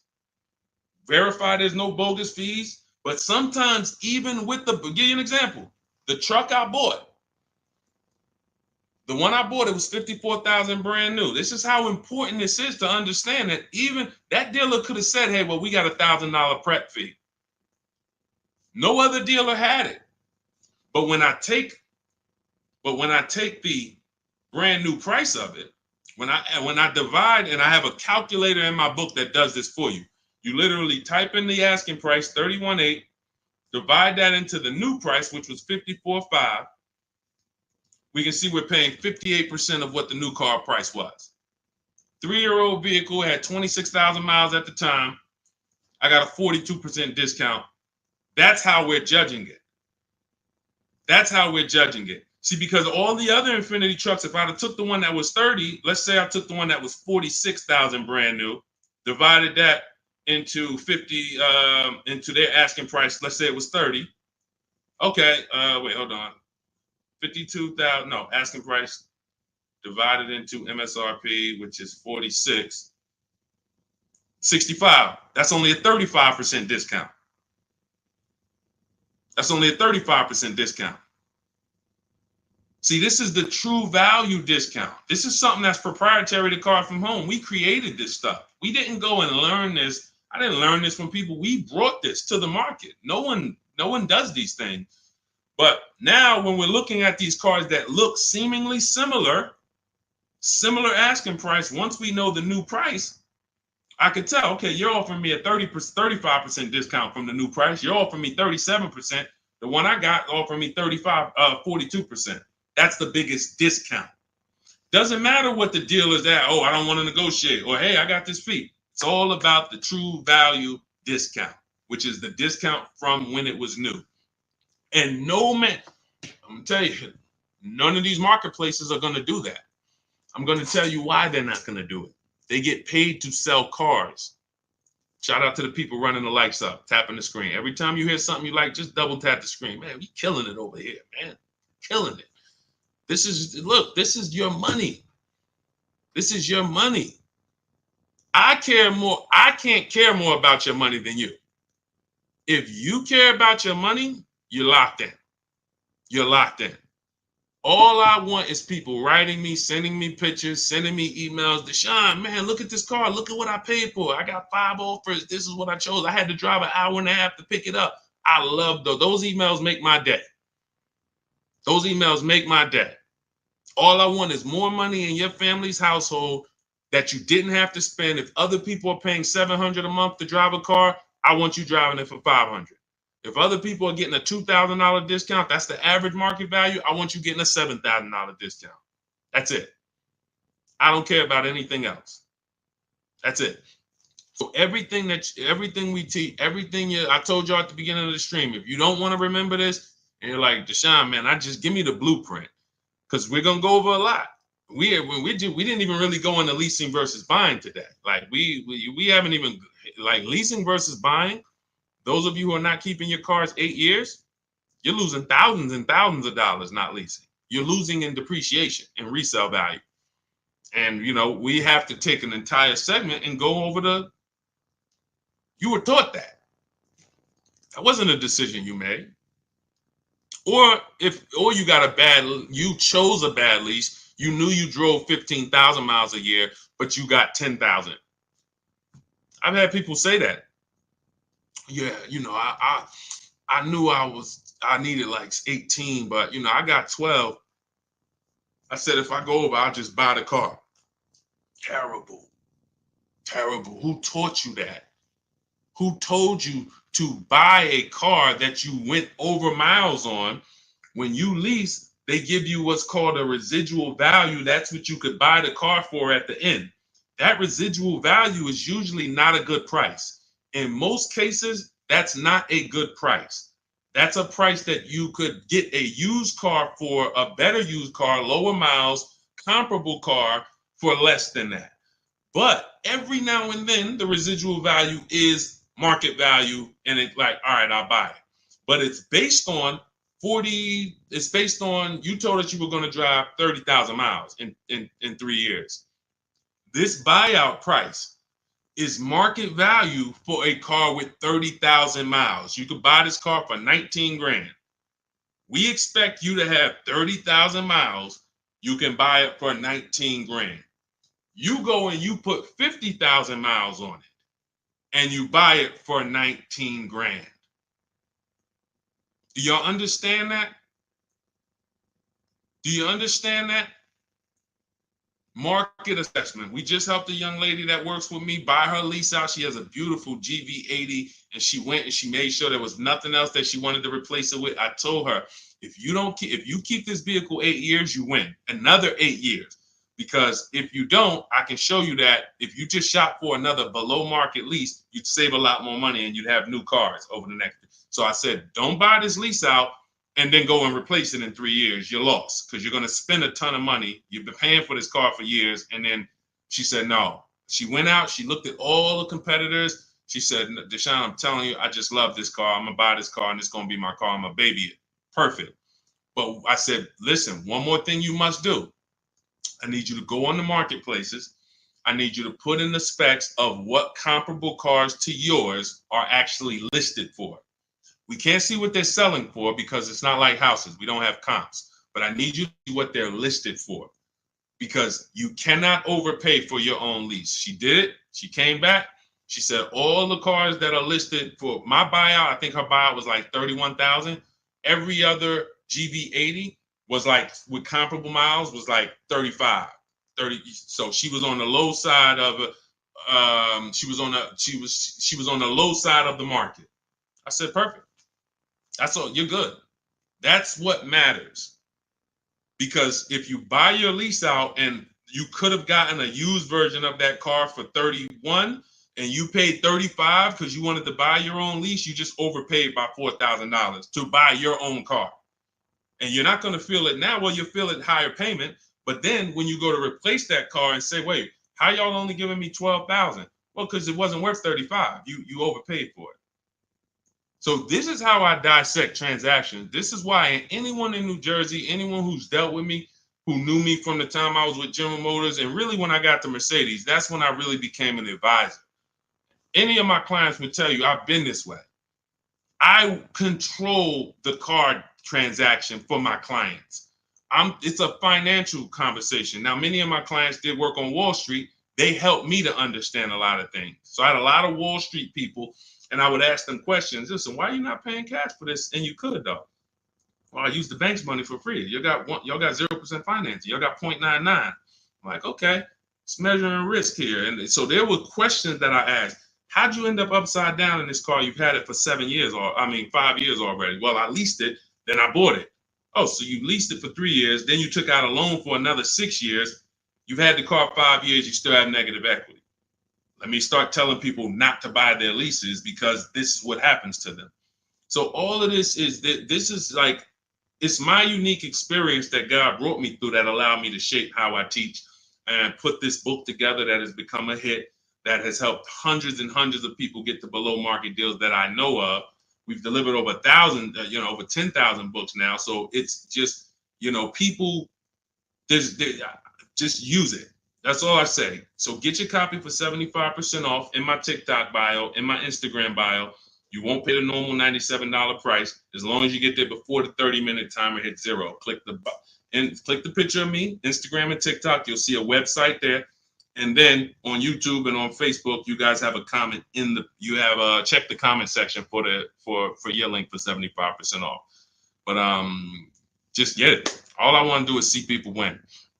Our miles in the value calculator. We always shop our leases with 12,000 miles per year.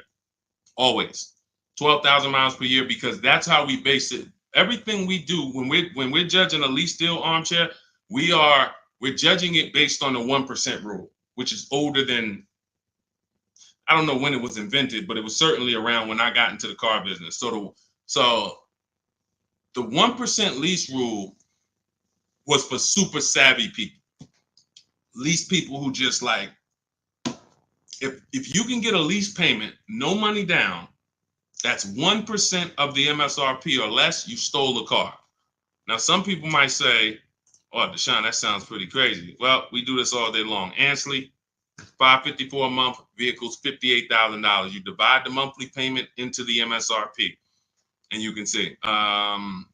Zafrina, $579 a month, MSRP was $65,950. That's a 0.88% lease.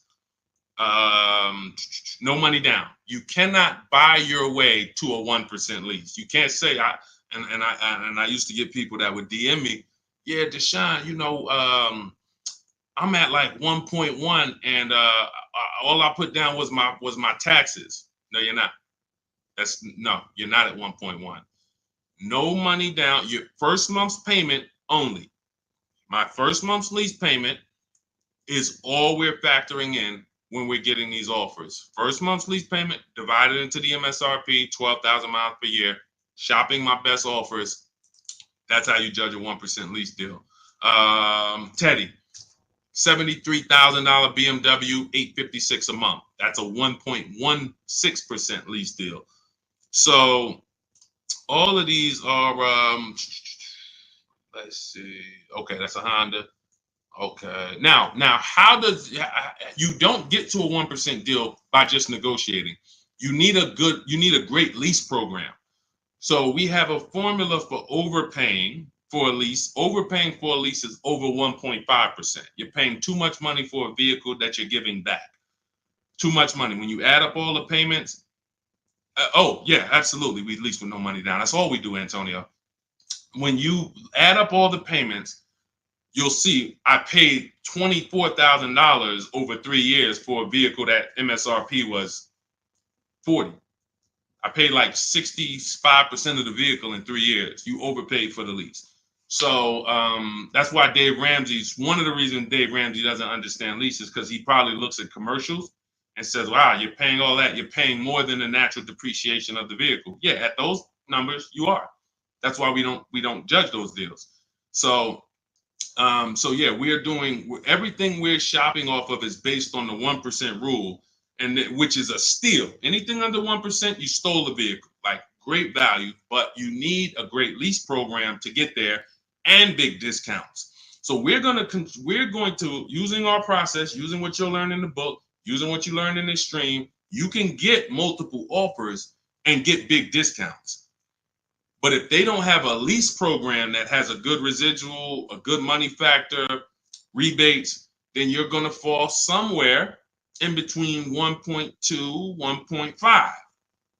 The closer to 1.5 after you get all your offers. You must get 5 offers. You can't walk into an 80% dealer and they give you a 1.5% lease and you're like, well, I guess this is the best. No, once we get 5 offers, we can see, okay, clearly this best offer is 1.4, but we have other higher offers, 1.6, 1.7. So when you get your offers the right way, it's going to shock you how these dealers have been ripping you off, because you're going to see these same dealers you've been buying from, their offers are going to be $100 more a month than these other offers, $200 more a month, $300 more per month. That's okay. 80%, let the 80% be who they are. Don't try to change them. Focus on the 20%. But now, if your best offers is 1.4, then that means the lease program is not that aggressive. It's decent. It's decent. Because anything under 1.5, good value. No money down. But when you're talking about 1.1, 0.88, these are vehicles that have big rebates, great residual values, lots of support from the manufacturer to move these vehicles, and you're getting a big discount from whoever the winning dealer was, the 20% dealer. That's the big difference. So that's how we judge leases. That's how we judge leases. But we shop with 12, and then let's say we drive 18,000 miles or 25,000 miles. We always shop our offers with 12, and then once we identify the winning dealer, that's who we adjust. We say, hey, okay, can you show me what it would be for 25,000 miles per year instead of the 12? 18,000 instead of the 12. That's what Jen did. Because some people are losing pennies. They're losing pennies They're losing dollars to try to save pennies. Jen, she drove 18,000 miles per year. She shopped a Honda CRV hybrid, very hot vehicle. This vehicle has been very hot since the pandemic. $39,000 vehicle. She shopped her best offer. She got $512 a month, no money down, which was a 1.3% lease. $39,000. So she drives 18,000 miles. She adjusted it to 18,000. The price went from 512 to 563. She can drive as much as she wants, enjoy her lease, not have to worry about foolish penalties that would have been her fault. That's what I say. If you didn't get enough lease mileage, it was your fault. To save $40, you got a lease that's going to penalize you for the mileage you drove for no reason. That just does it. These are very bad decisions when people get leases, getting less miles than they actually need. So literally, she went from 512, 18,000 miles up to 563. She's driving, and it's just, this is how you want to structure your leases so that you enjoy your leases. And we have people who lease 25,000 miles a year. There's leases that go up to 30,000 miles per year. The key is, if you're not keeping your cars 8 years, you should be leasing. It's not even a question. These pennies, people are paying cents on the dollar to drive new cars. A $500 payment on a used car, that's a $25,000 car. You can't compare that to driving $40,000 cars for the same payments and all of that. No, we just can't. All right. So I think we went deep today. Shout out to everyone who checked in. If you just jumped on, you missed a good show. We got the replay on Facebook. We got the replay on YouTube. But everything we learned today is out of my new digital book. There's nothing that I freestyled except the part for Facebook Marketplace. That's the part that I did. That's my unique strategy. It's not in my book. When we're buying private cars, we put that to the side, that buying from an owner. But everything else is out of the new digital book, Cars from Home, 7 Steps to Saving Time, Money, and Avoiding Dealership. That's going to teach you how to get below market leases, below market purchases, below market used cars, every high mileage driving technique that you need to take into account. And you do it from the bank bidding war, making banks bid for your business, doing it the right way, all 3 rounds. All of that is done from home, 90 minutes, 2 hours. You're going to have people fighting for your business. It's hard not to save money when tons of people are fighting for your business versus you going into a dealer and begging, fighting. Come on, take another 1,000 off. Come on. So you can get your copy for 75% off. It's normally $97. And it's worth every penny of $97. It will say this will be the most, I'd say top 3 most valuable books you've ever bought. Guaranteed. I don't care what other books. I got a lot of books in my library. I cannot tell you a lot of them that have made me money and saved me money. Couple. Tony Robbins' book on money. Yeah.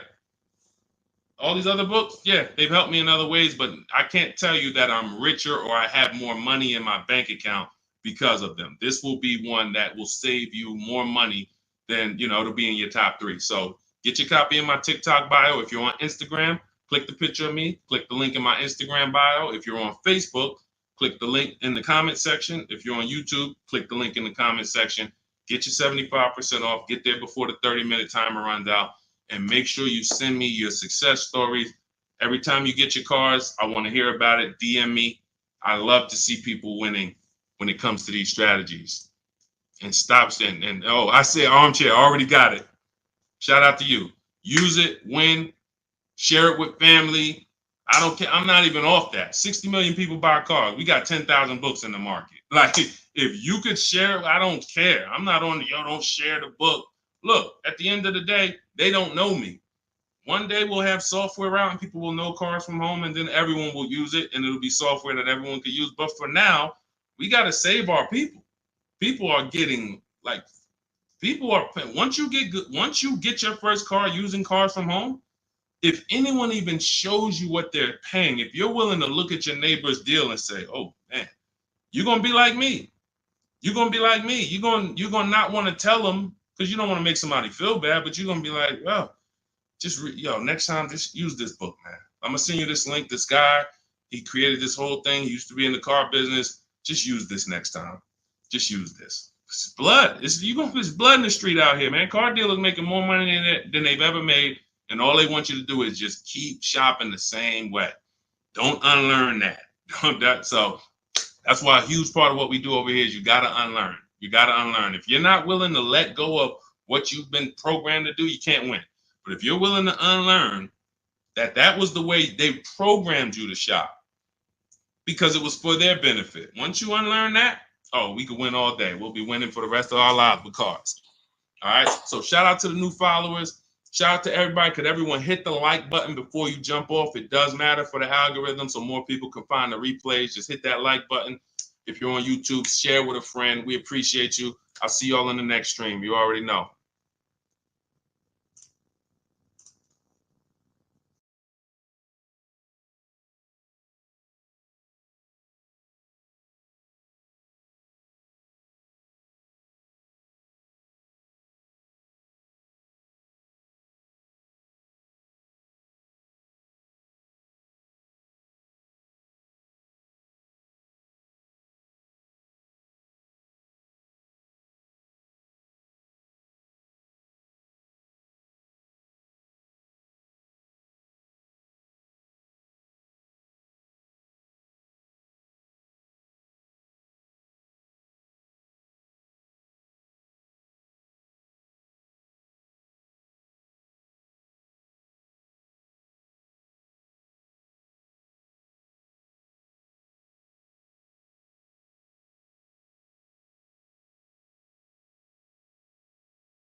$91,000 miles. So start typing your questions. Welcome. It is my pleasure to welcome everyone to Car Shopping Questions and Answers. I'm your host, Deshone the Auto Advisor. All we focus on doing here is making sure you have the online strategies necessary to get better car deals than everyone is getting out here. You may hear people saying there's no deals. There's tons of deals. When you know how to shop and know how to make deals compete, like we're about to be telling you how to do it, you're going to get deals much easier than you ever got them before. And you'll be wondering why you weren't shopping like this in the beginning. So we had our first question coming from TikTok. I want everybody to start typing your questions, and we'll get through as many as we can. But if this is your first time on the live with me, I want you to type the number 1. Welcome to the first time people. If you've never been on a live with us before, we appreciate it. We don't waste time here. We get right to the business. Okay. So somebody asked, is it okay to buy a car with 91,000 miles? It's the 2021 Nissan Altima. First thing you want to do is find out if this vehicle is a good car, even with the mileage or without. There are vehicles out there that are bad cars, whether they've been taken care of or not. You want to go to Google and you want to type in 2021 Nissan Altima reliability. Skim the articles. Just the first page. Just take you no more than 5 minutes. 5 minutes will protect you against all types of mistakes, all types of cars breaking down. Because if the car is a bad car, it's in the DNA. It's in the DNA. There's nothing you can do. The first owners could have took care of it, maintained it, did all changes when they were supposed to. That car has a bad DNA, and this is how we find out. Go to Google, type in 2021. Always put the year. 2021 Nissan Altima longevity. After you do reliability, you do longevity. Reliability is going to tell you what they're saying the first 3 years. Longevity is going to tell you what they say about the history of these cars. Now, what you may find out is 80, 90,000 miles, those cars have transmission problems. That's going to be a big deal. Doesn't matter if you see in the reports on Google, first page, these cars typically have transmission problems around 80, 90,000 miles. You're looking at one with 91,000 miles. Isn't that important? Yes or yes? Yes or yes? That's why we do these checks. So you want to make sure that. Now, after that, we narrow these things down based on title history, service records. These are the most important things you need to be looking for to make sure you're getting a quality car. We're not talking about pricing yet. Pricing means nothing if you got a bad car. You get what I'm saying? Who cares about, I got a good price on the car if the car is in the shop every 3 months? Who cares, I got a great price on this car. I paid less than everybody. It was a below market price, but it's breaking down on me every 6 months. So these are the steps we take to make sure we're not getting a bad car. Longevity check, initial quality check on Google, and then we're narrowing our search down. These cars better have great title histories. We don't want rebuilt titles, salvage titles, frame damage titles. Now we move into service records. That's why we only do Carfax. Carfax is the only vehicle history report right now that shows you service records. You do not want to buy a vehicle that has gaps in service. Doesn't matter what they tell you. Oh, I changed it myself. I changed the brakes and oil myself. Sorry, not good enough for me. That shouldn't be good enough for you either. Because if you can't prove that they serviced that car, not only are you taking the risk, one day you're going to turn around and sell it, unless you drive it to the wheels fall off. But even then, you might sell it for $4,000, $5,000, $6,000, whatever. You don't have service records. That hurts your resale value. Versus getting a car that was serviced, taken care of. Thank you, Joe.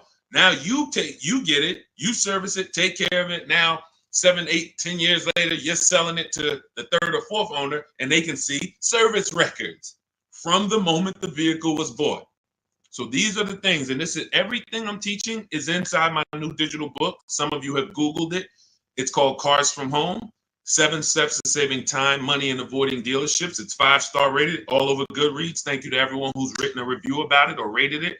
So you can see it. You can get your copy of the book for 75% off. That's my welcome offer. That's my book launch offer. 75% off for 30 minutes. You go to my TikTok bio, click the picture of me, go to my Instagram bio. You'll see a website. Get your 75% off, get your book, and then come back to the show. And make sure after you get your book, you screenshot the thank you page because it has my support team's email. Because sometimes you'll type your email too fast because you're trying to catch trying to get the 75% off, and then we can't email you the book. Also on that thank you page is the link to open your book too. So YouTube, we have a link pinned for you in the comments, and then Facebook, we have a link for you guys to get your 75% off. So let's go. I see we got a lot more questions coming in. Go ahead, Dolan, pull the next one in. These are simple things to do. Party man, good to see you. Is it better to pay money down or trade a vehicle in on a new car? Great question. Party man asks, is it better to put money down or to trade a vehicle in for a new car? Now, there's a curse word he just used. Some of you, if you've been on the stream before, you know the curse word. What's the curse word? Let me see if anybody on here, he just used the word that we don't use. And I want you, big part of unlearning is learning to is unlearning what they've taught you to do. The car business has taught you to do. There's a word we don't use. Yes, thank you, Kenyatta. Trade. I love my people who locked in. I can tell my people who locked in. They either in the book or they on the stream. We don't use the word trade. Good to see you, Mama B. Here's why we don't trade. You don't get anything. All right, let me give you an example. Let's say I want to get rid of this iPhone. Trading it, would I get more money trading it, or would I get more money listing it online to sell it? Selling it or trading it? Which would I get more money for? I want to type in the comments. And some of you who are new to the stream, you got to stay by your keyboard because we're active here. You don't accidentally save $5,000, $6,000, $10,000 on cars. You got to be locked in. So dialogue. Thank you. Sell. Thank you, Mama B. Thank you, Party Man. Thank you, Stephen. See, so that is a basic premise that you now know.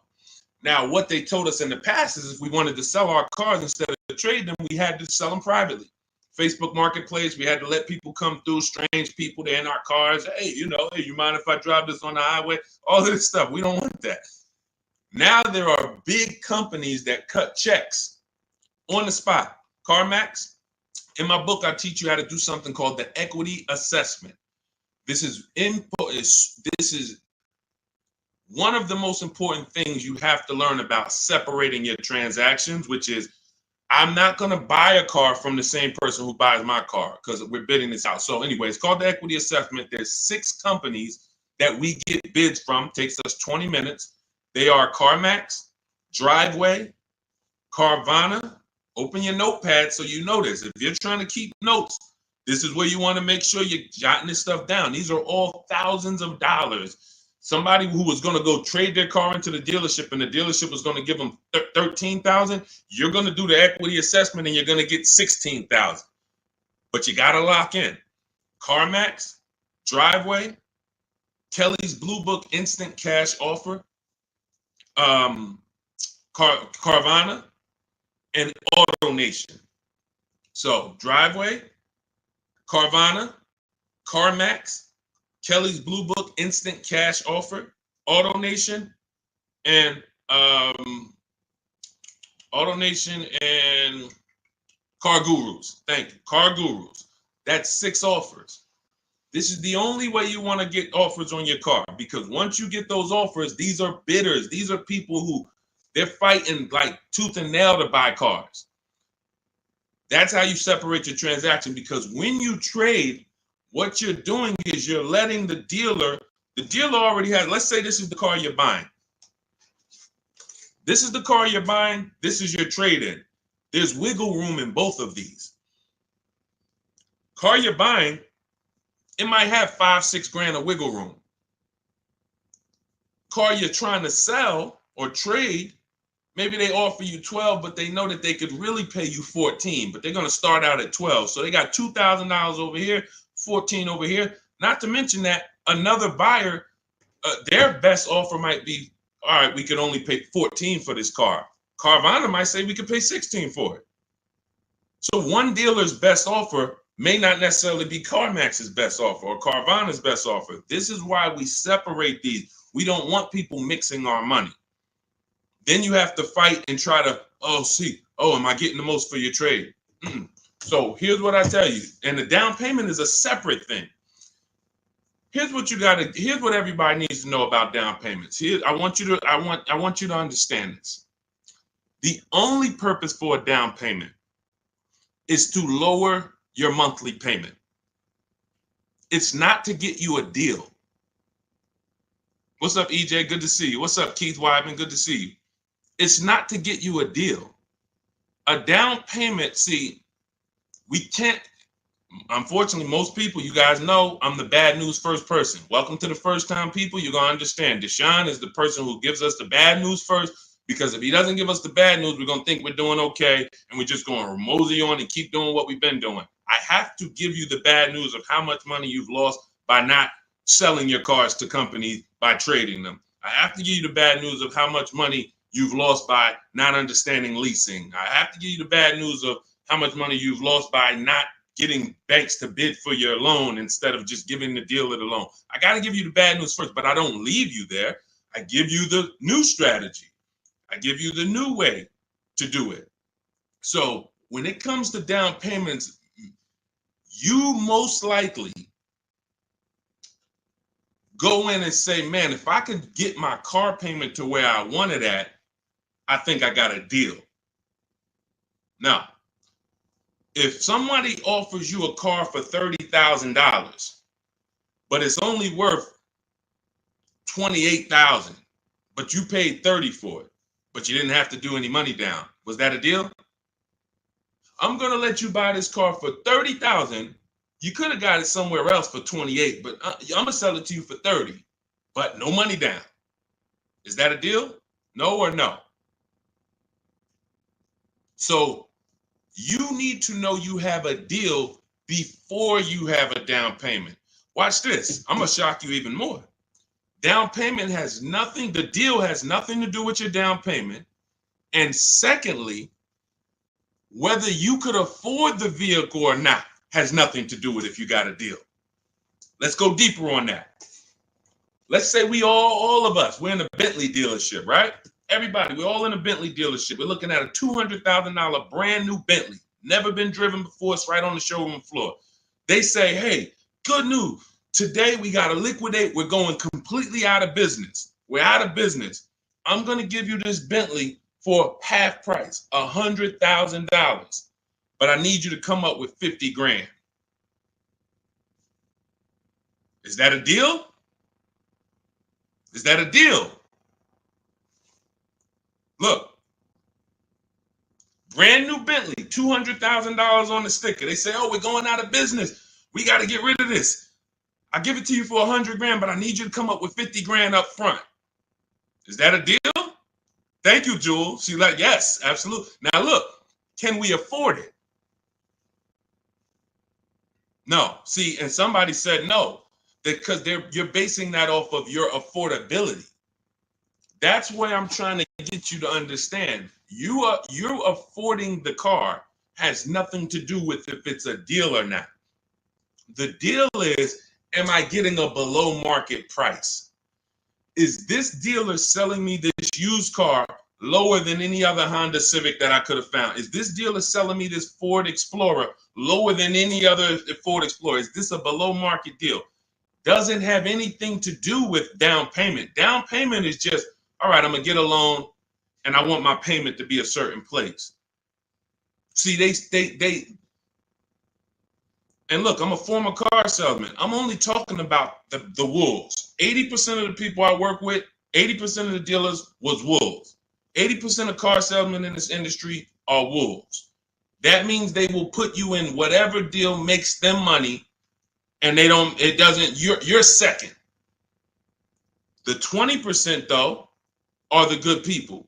You don't want to, what they do to you is make you think that if I get your payment to where you want it at, you should be happy. You got a deal. What I'm telling you is now, what's your action steps from now on? You're going to separate your who you buy your car from who you sell your old car to. And you're going to separate where you get your loan from who you buy your car from. These are three separate transactions.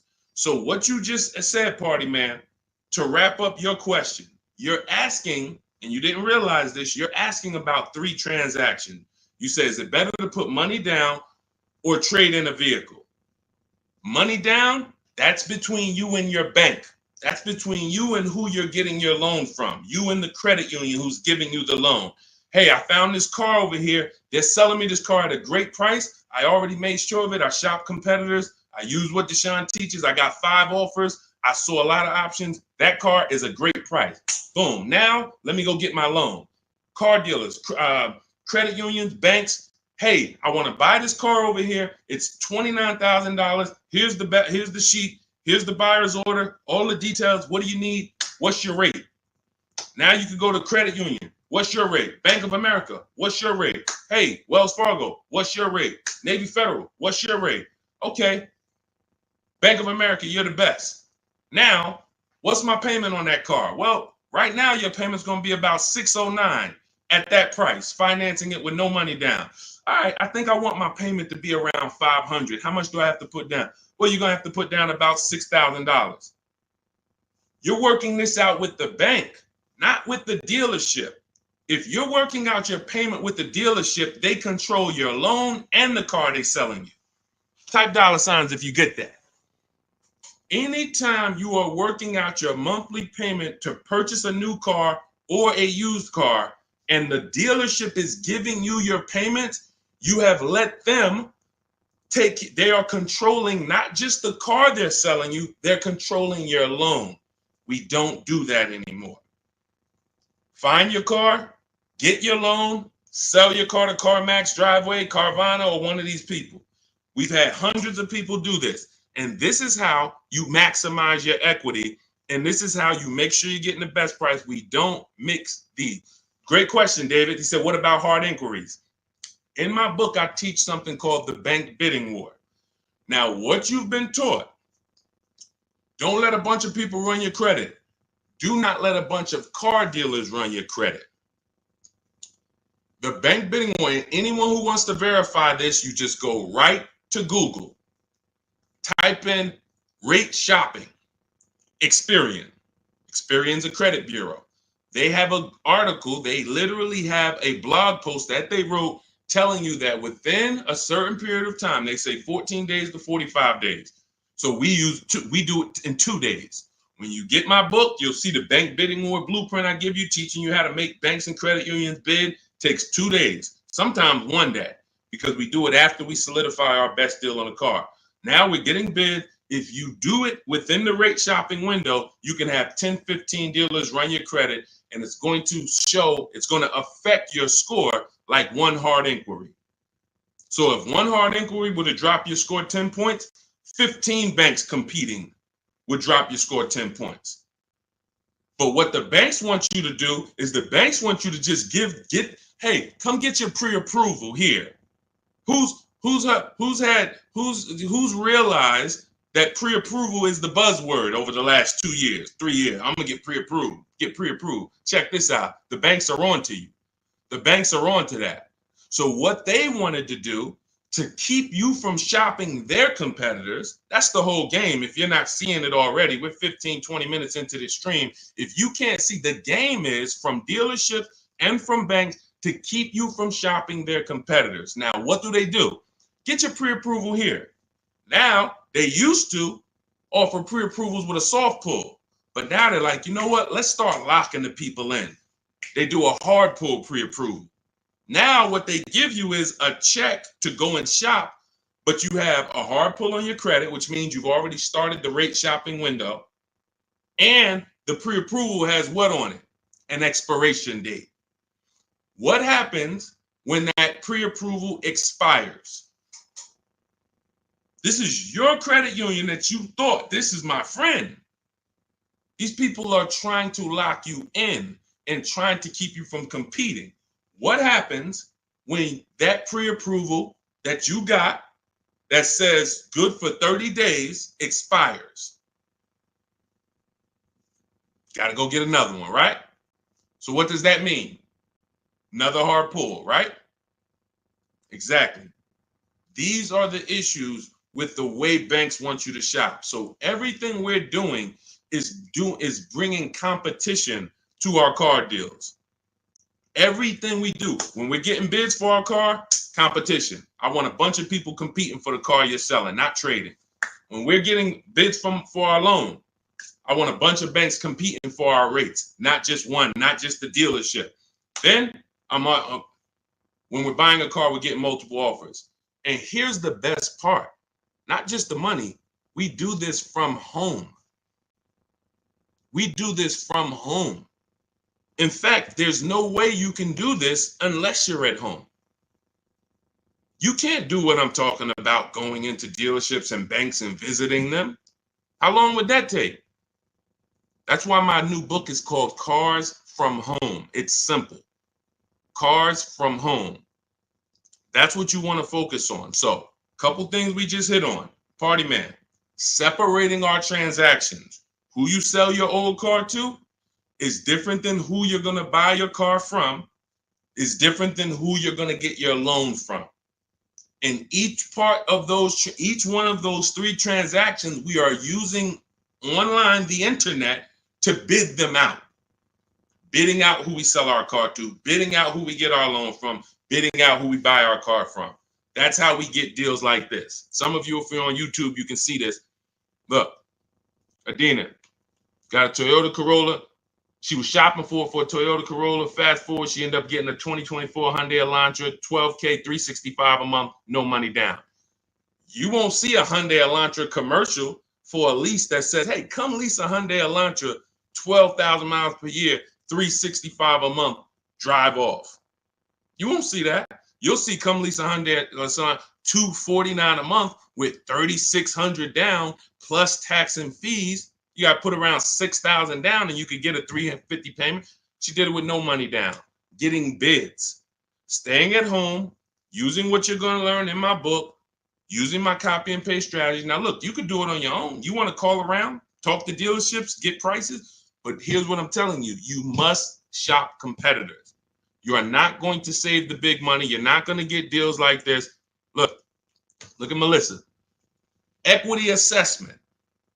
Perfect example of someone who did a proper equity assessment. What's up, Noel? Good to see you, Noel. Nathan, good to see you, Lessa. I took possession of a 2025 Honda Pilot EXL before finalizing my lease. Look, my best offer was on my 2018 Sorento, gave me $12,000 in equity from Carvana. She didn't trade. Now here's what we do. Bonus, which she ended up winning. After she found the dealer who sold her the Honda at the lowest price, she asked them, "Can you match or beat the offer I got?" That we do. There's nothing wrong with asking the dealer, "Hey, the one you're gonna buy the car from, they won the bid. Hey, I'm gonna sell my old car to CarMax. Hey, they're giving me 12. If you could match it, I'll do it with you." Sometimes they're like, "Hey, you know what? Let's find a way to get that car." And then most times it's not going to work that way. They're going to be like, "Man, I can't pay you that. I can't pay you what Carvana's paying. I can't pay you what they're paying." That's fine. But she won. The dealer said, "All right, I'll match it." Gave her the $12,000 that Carvana was offering, and it was just like, this is what you do. This is how you do it. Separating your transactions, getting bids. All right. Let's go. Keep typing your questions in. We'll get to as many as we can. But one thing y'all got to know about us, we don't do quick answers here. This is car buying. So I'll try to get through as many as we can. But, we got to go deep on some of these. Go ahead, Dolan. Pull the next one in. What's up, Yessie? Good to see you. Flo, what's up, Mitchell? Kenyatta, good to see you. Do previous book buyers get an update? Everybody who gets a book gets an update every time I update the book. And I've updated the book probably 5 times since I wrote it, because we get new websites that come in. We get websites that go out of business.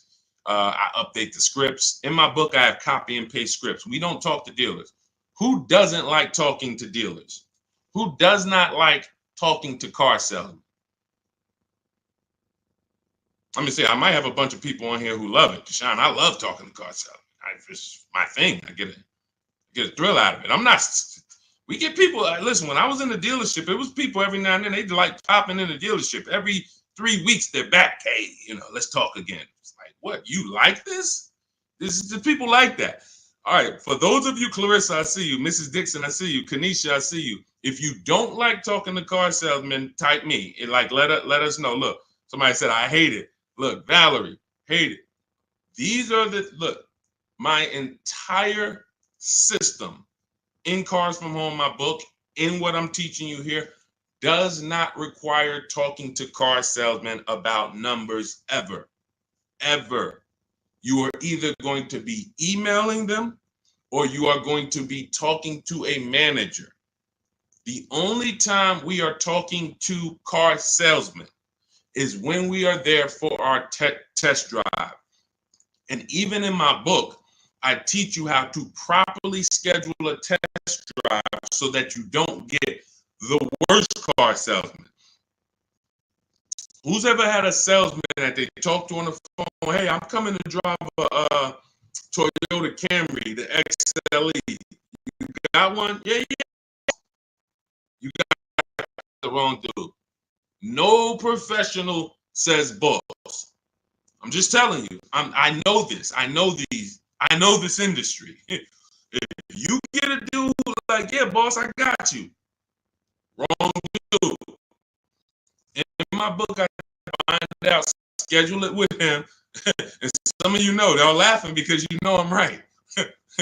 Very hard to get great service from a guy who calls you boss. Female, like, "Yeah, man, I'm guy calling me boss. I'm a woman." It doesn't matter.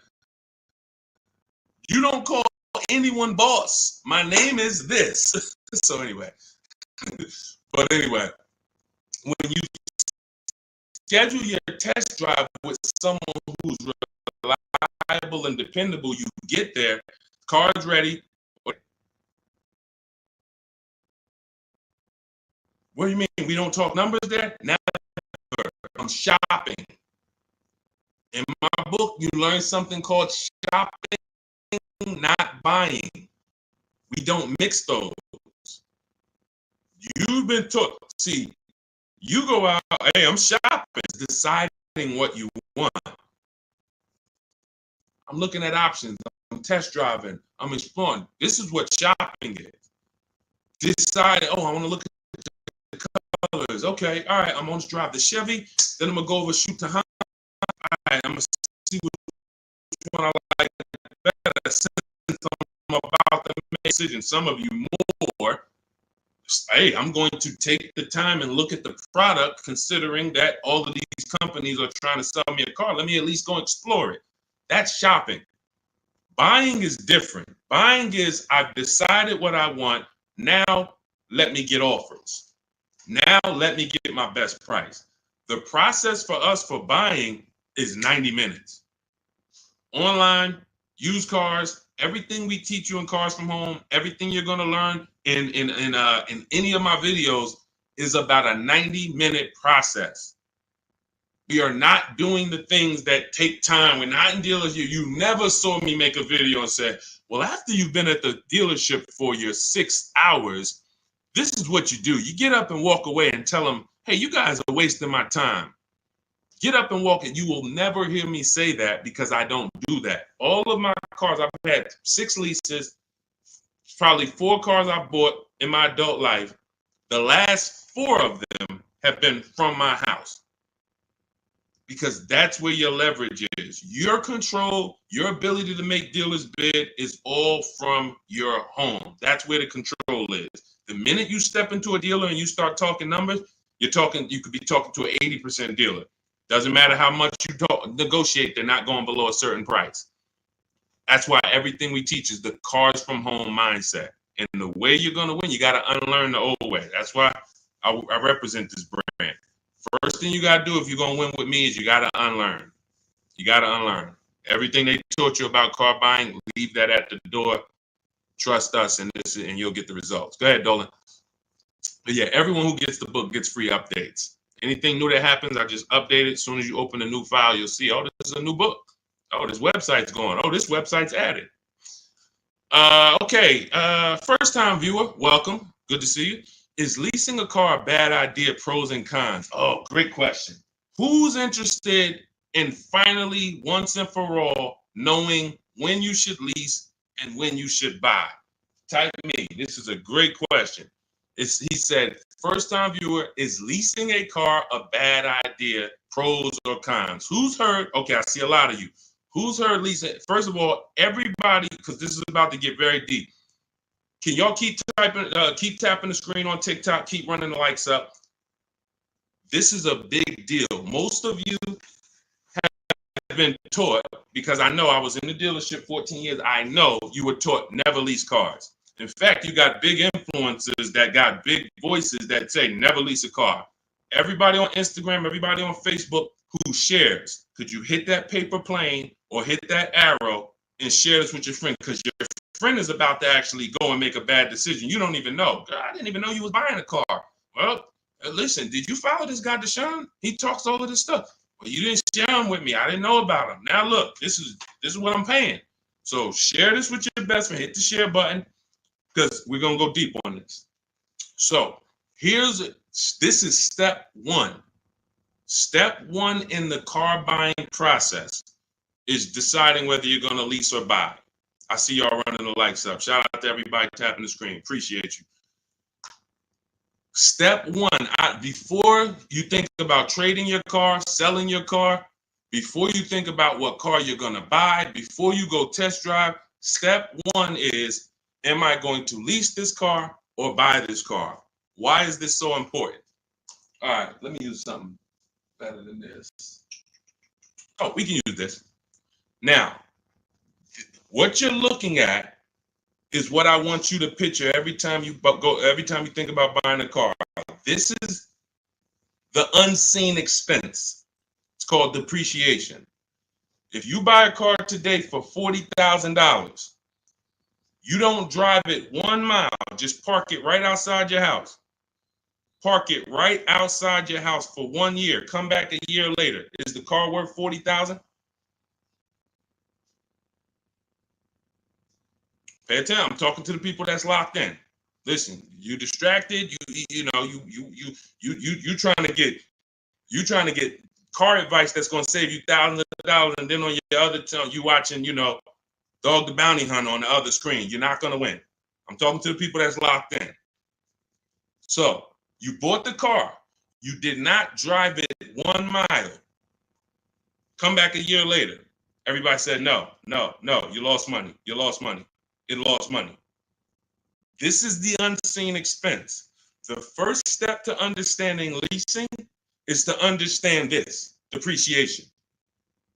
Let's go deeper. You buy the car for 40, drive it 12,000 miles. Is it worth less than if you drove it no miles? Worth less, right? Bought it for 40, drove it 20,000 miles. Worth even less, right? This is the depreciation curve. One of the biggest myths you'll hear people say about leasing is, I don't want to lease because I don't want to pay for the mileage. What you just learned in the last 20 seconds is, whether you lease or buy, you pay for the mileage, correct? From now on, this is step one. This is why you cannot get, and I want to be clear here, you cannot get a great deal if you buy a car, but you should have leased. You cannot get a great deal. And I'm going to explain that. Before we wrap, I'm going to wrap with that and showing you why. I don't care how much they sold you the car for, how much discount you got. If you should have leased, but you purchased, you cannot get a good deal. Your deal structure is wrong. You built the house on the wrong foundation. So now, who has a car in their driveway that they've had more than 8 years? I want you to type the number of years you've had the car into the chat. Only if you had it more than 8 years, not 5, not 4, more than 8 years. All right, Miss Dixon, just got my book. Use it. Congratulations. Use it. Way to go. Now, anyone who's had a car more than 8 years, type the number of years you've had the vehicle in your driveway. Okay, 19. I see you, Antonio. Serafina, I see you, 11. Valerie, I see you, 11. Okay, Miss Bells, I see you, 14. Nicole, I see you, 12. Okay, so all of you who had this, your depreciation curve, watch this. It looks like this. It looks like this. See, when you first get your car, you're losing value by the thousands. Every year you're losing thousands. But the longer you keep the car, depreciation looks like this. So some of you right now, you could go sell your car for $5,000, but a year later, a year from now, you can sell the car for $5,000 or $4,800. My dad's about to sell his truck. It's been worth $5,000 for the last 3 years. Well, during COVID, it was worth more. He could have got more for it, but for the last 2 years, that car has been worth about $5,000. Depreciation, he's beat it. How do you beat depreciation? 2 ways. Long-term ownership. In my book, I teach you the first step you're doing is asking yourself how many years you're keeping the car. I'm teaching you the 8-year rule. The 8-year rule says this: if you're not buying a car to keep it for at least 8 years, you should be shopping for a below market lease, not a regular lease, not these leases you see on the commercials. Those are not deals. Deals are not advertised to thousands of people. Deals are when the dealer doesn't want to make the deal, but he's signing it just because I need to sell this car. It's reluctant.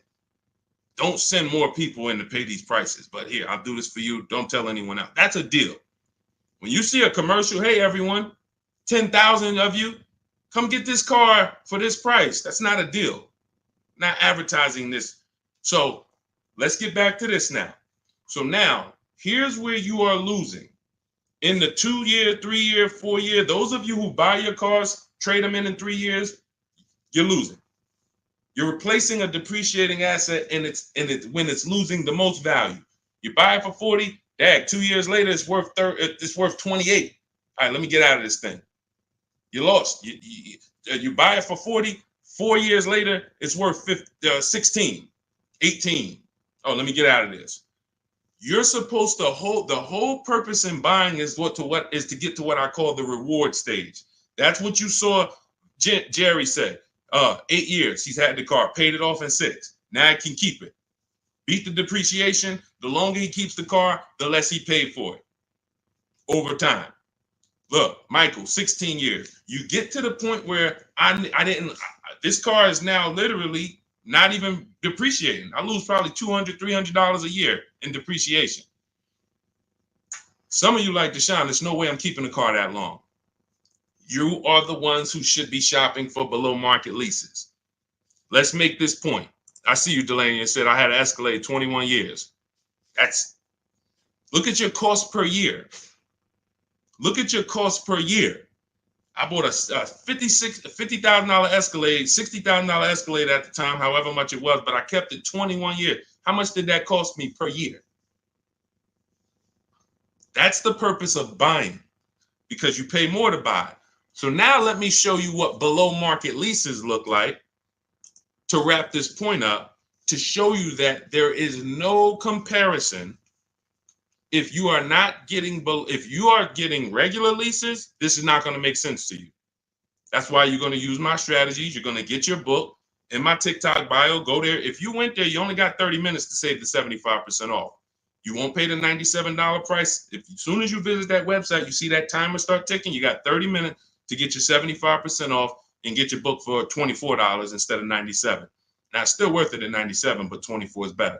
So click the picture of me in my TikTok bio, my Instagram bio, click that website, and then click the link that says activate the 75% off and get your book. You'll have everything we've been talking about and stuff we didn't have time to talk about in here step by step, and how to get these below market deals. And on YouTube, we have a comment for you, and we have a link for you. And if you're on YouTube, check the comments. If you're on Facebook, check the comment for your link. So now let me show you what below market leases look like. So you take somebody like, let's go luxury, some Teddy. Teddy is, he got a $73,000 BMW. He got it for his highest offer was $1,123 a month. His best offer was $856 a month. Well, I told you, multiple offers. If you're not making dealers bid, you're dealing with the wrong dealers. You're not, when you go and say, oh, well, they told me to lease this car, it costs $600 a month with $3,000 down. That's one dealer told you that. That's why we get 5 to 7 prices from home. So that's what's called a 1.1% lease.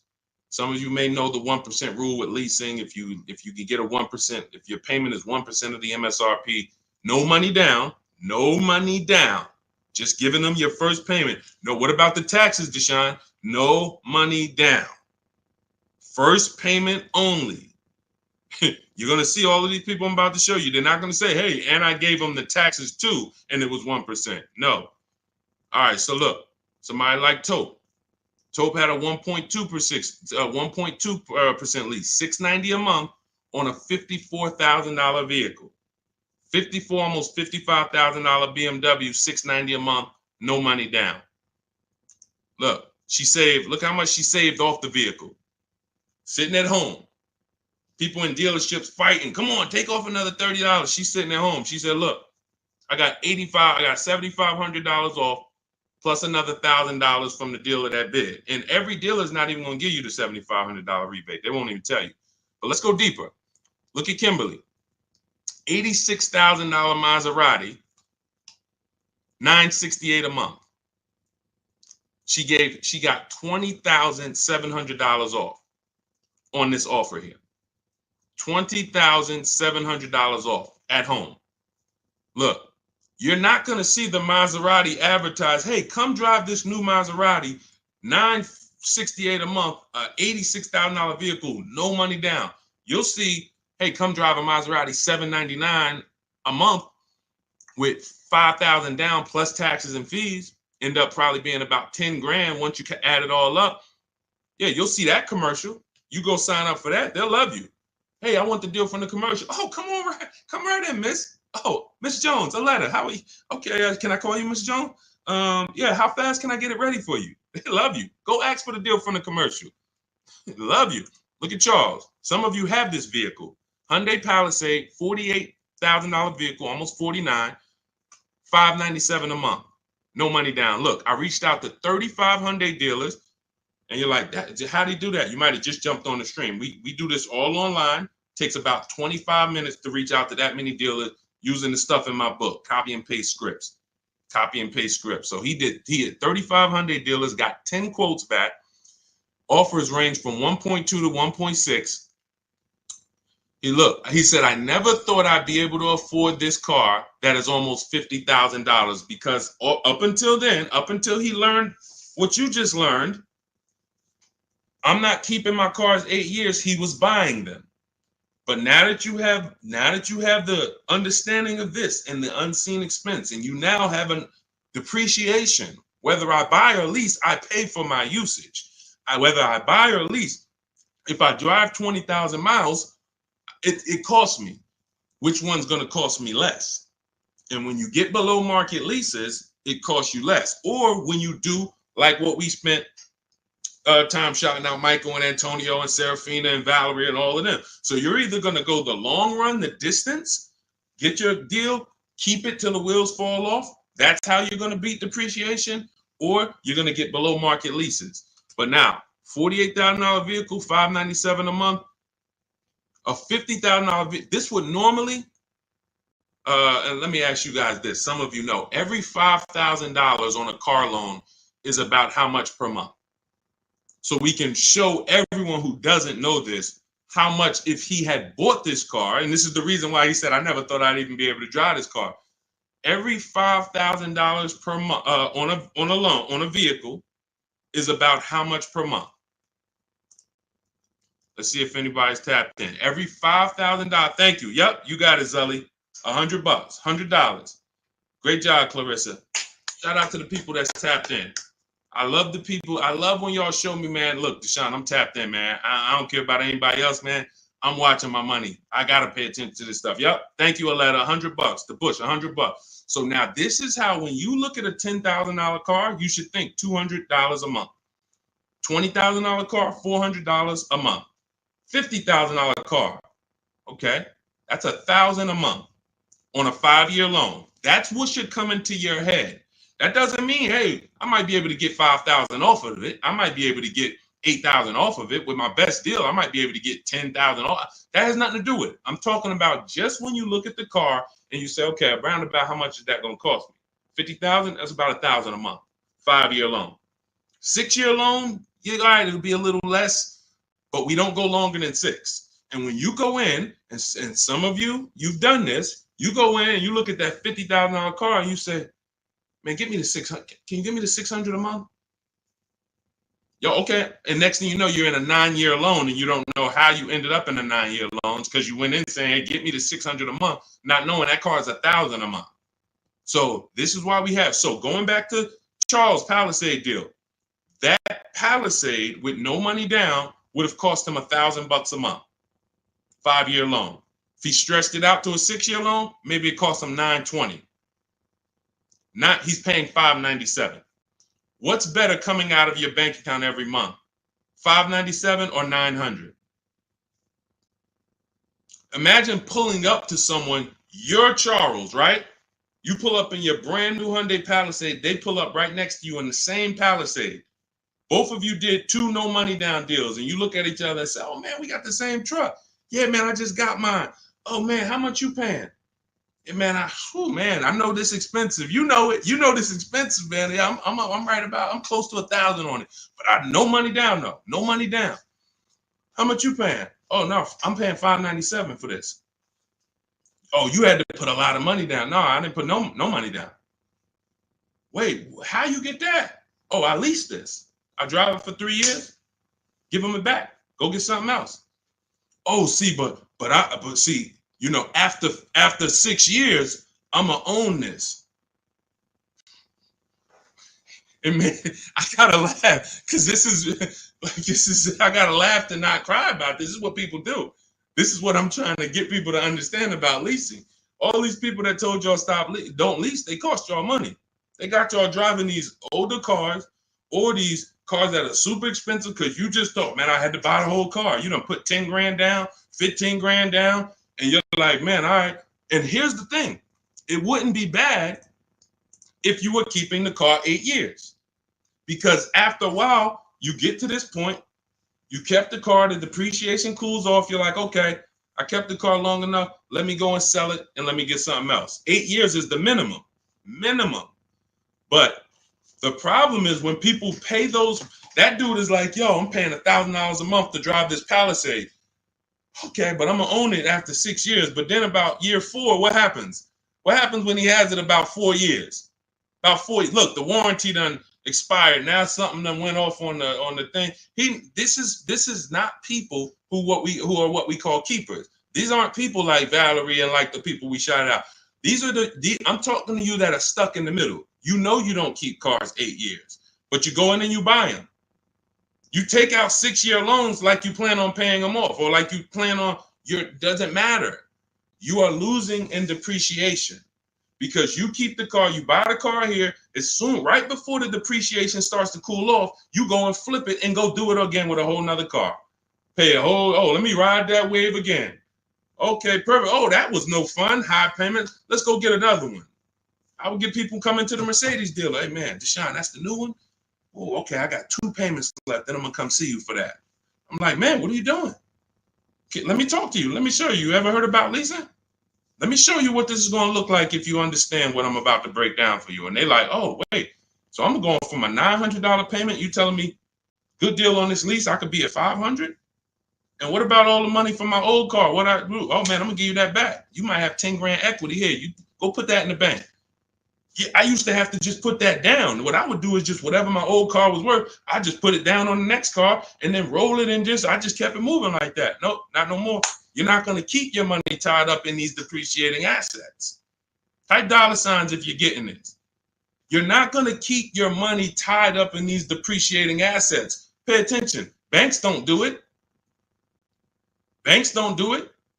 The last thing a bank wants is their money tied up in a depreciating asset that's losing value. So if you're going to keep it long term, tie your money up in it, but then you pay it, I drive this thing till the wheels fall off. Now I'm going to get my money's worth out of this car.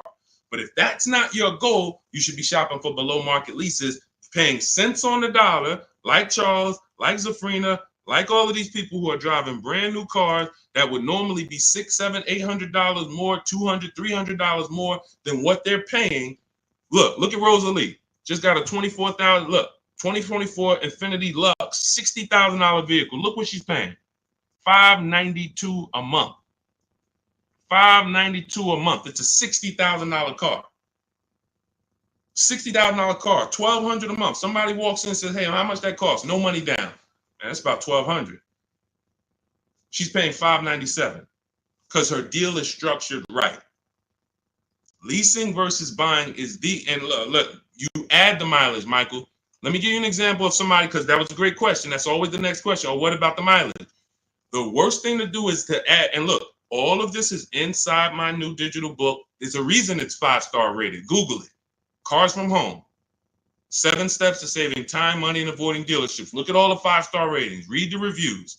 There's a reason that book's 5 stars, because it's step-by-step on getting below market leases, buying, used cars, everything we've been talking about. If you're like, Deshone, I don't want to remember all of this, get the blueprint. You get there, go to my TikTok bio, get your 75% off. Go to my Instagram bio, click the link, get your 75% off the book. You got the blueprint forever to use every single car deal. You're on Facebook, click the link below, get your book for 75% off. YouTube, get the book for 75% off. Here's an example of how we choose our mileage wisely. This is in step 3. It's deal structure. Look, Jen she leases a $40,000 Honda CR-V hybrid. It would be $800 a month to buy, no money down. She gets her best offer is $512. She gets all the bids from home, $512 a month. Now she says, okay, that's for 12,000 miles per year. I want to go up to 18. After we get our best offer, that's when we go to the dealer, or we email the dealer who sent us the best offer. Hey, congrats, you beat everybody. Can you show me what it is for 18,000 miles per year? Can you show me what it is for 20,000 miles per year? She bumped her payment up. They said, okay, Jen, if you go from 12 to 18, you go from $512 a month to $563 a month. She said, done deal. $40 more, $45 more. I get to drive as much as I need to drive for $45 more per month, instead of me taking 12 like some people do. Oh, Deshone, I'm 7,000 miles over on my lease mileage. What should I do? Why did you take a 12,000 mile a year lease? You know you don't drive 12. To save $40? Now what's going to happen is you go over by 7,000 miles and you're taxed 25 cents per mile. It's going to cost you way more than you would have spent just getting it up front. Part of having a great lease experience is choosing your mileage wisely. We take that very seriously. We don't mess around and we don't do that. And because some people blame the lease, man, I'm not leasing again, man. I leased and I just got all these penalties for the miles. You chose the mileage. You picked the mileage. Don't blame the lease. The lease is an inanimate object. You told them, give me 10,000 a year, knowing you drive 15. Why? To save $40? Now you got a bad lease experience. You could have had a brand new car, great experience, always under warranty. If you would have just did what Jen did, adjust my mileage, give me what I need. So this is how you do it. There's no way you can get a great deal if you purchase, but you should have leased. It's no way. The numbers are so far apart. It's no way. We just broke down. Somebody pulls up in a $1,000 payment compared to somebody with a below market lease. It's a $550 payment. We are so far apart, it's going to take you years to catch up to me because I'm saving $400 a month less than you. That means next month I'm up $800 on you. 3 months I'm up $1,200 on you. If my payment for the same car is $400 a month less than you because you decided to buy and I'm leasing and we're driving the same car, $400 times 12 times 4, $4,800 a year is in my bank account and it's in your car. And we have the same car. Deal structure. So we already hit on, if you just jumped on, we are very big on helping you get to where you need to be. You're either going to be a long-term person. We shouted out all the long-term people. Thank you to everyone who participated. Y'all helped us prove the point. And you can mix it up.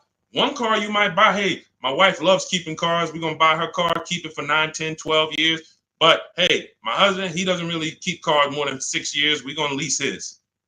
You can mix it up, but you need to know when to pull these things out your tool belt.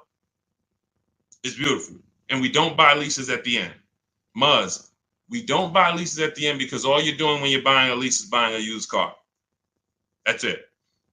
So when you're buying your lease, you're buying a used car. You're making a decision. I'm going to buy a used car. The only difference is it's my car. That's it. There's no difference. You can overspend for your lease. There's tons of people who buy their own leases. They never even check the market to see that the price they're buying that lease for is not worth it. The $19,000 they're buying that lease for, the $24,000, whatever, they didn't even do a market analysis to see, wait, this is not even a good price to buy this car at. But what you're doing when you're buying your lease is saying, I'm going to buy a used car. Instead of leasing and driving new cars, I'm going to buy a used car. And if you're going to keep it another 8 years, God bless you. Do it. If you're not keeping it another 8 years, you are throwing money out the window because you're going to lose on depreciation. And let me end with this is big. The only people I know that will come into the Mercedes dealer and I look at them and they'd be like, okay, I want to switch this car out. And I look at it and I can see it's not too old. Say, all right, what year is that? Okay, so it's about 5 years old. Yeah, okay. How long have you had it? So I had it since it was new. Now, if somebody said to you, everybody, I want you to answer this. If you saw somebody come in and they had a car, was about 5 years old, and they said they've had it since it was brand new, would you think that car is almost paid off or paid off? Somebody comes in, you see they got a 5-year-old car. You ask them how long they had it. They say, since it was new.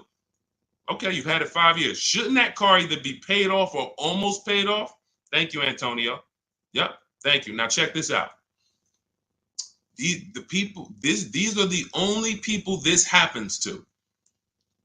So I could already tell when a person will walk into the dealership, they don't understand leasing because you're already in here replacing a car that you've only had for 5 years. I'm going to show you how, had you leased that car, you'd have thousands more in your bank account right now. And that's what I'm going to transition. That's what Melissa did. When you saw her say, hey, I leased and then I sold my Kia Sportage, she learned the 8-year rule. Step 1 in my book. I don't keep cars 8 years. I'm going to lease. She sold her old car, did the equity assessment, made $12,000, put it in her bank account, leased her new car, no money out of pocket. This is the same thing I'm about to tell this person. But I need to find out how much they owe on that car. Again, we all agreed the car should almost be paid off or paid off. So once we get to the nitty gritty and we're talking numbers, I'm like, okay, so you know how much you owe on this? First bad sign. Nah, I haven't checked. Okay, that's a problem. But it also could be a good problem. It could be, hey, I haven't checked. I've just been paying it, man. I might owe like another $5,000. Okay, no problem. We'll call the bank. We'll see. I have the used car manager look at the car. I'm like, okay, I'm going to tell this person about leasing because they obviously, I asked them, they're not going to keep the next car more than 8 years. They're going to do the same thing. Perfect. We ought to plan, make the customer happy. They're going to love it. They're going to love the low payment. They're going to get the car they want, hundreds less than they thought. This is going to be great. Big check coming back to them. Beautiful. Used car manager says, all right, that car is probably worth about 18. Perfect. I go back to the customer. He doesn't know what he are. Calls the bank. Hey, yeah, I'm calling for Mr. Johnson here. I need the payoff on his 2019 whatever.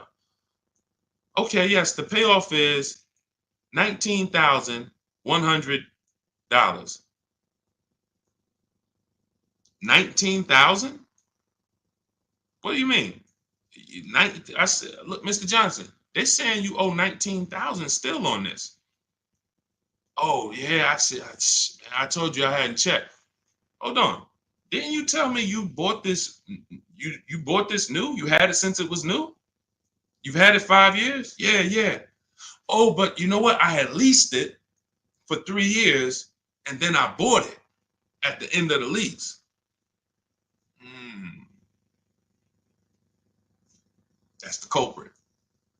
Because you leased the car for 3 years, and then to get a payment similar, you usually have to take a 5 or 6 year loan.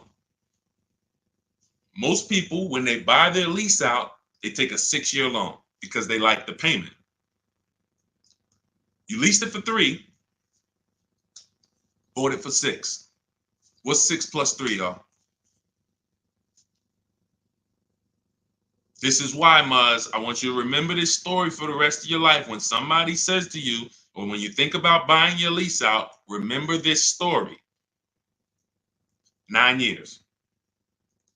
Nobody who's smart, nobody on here.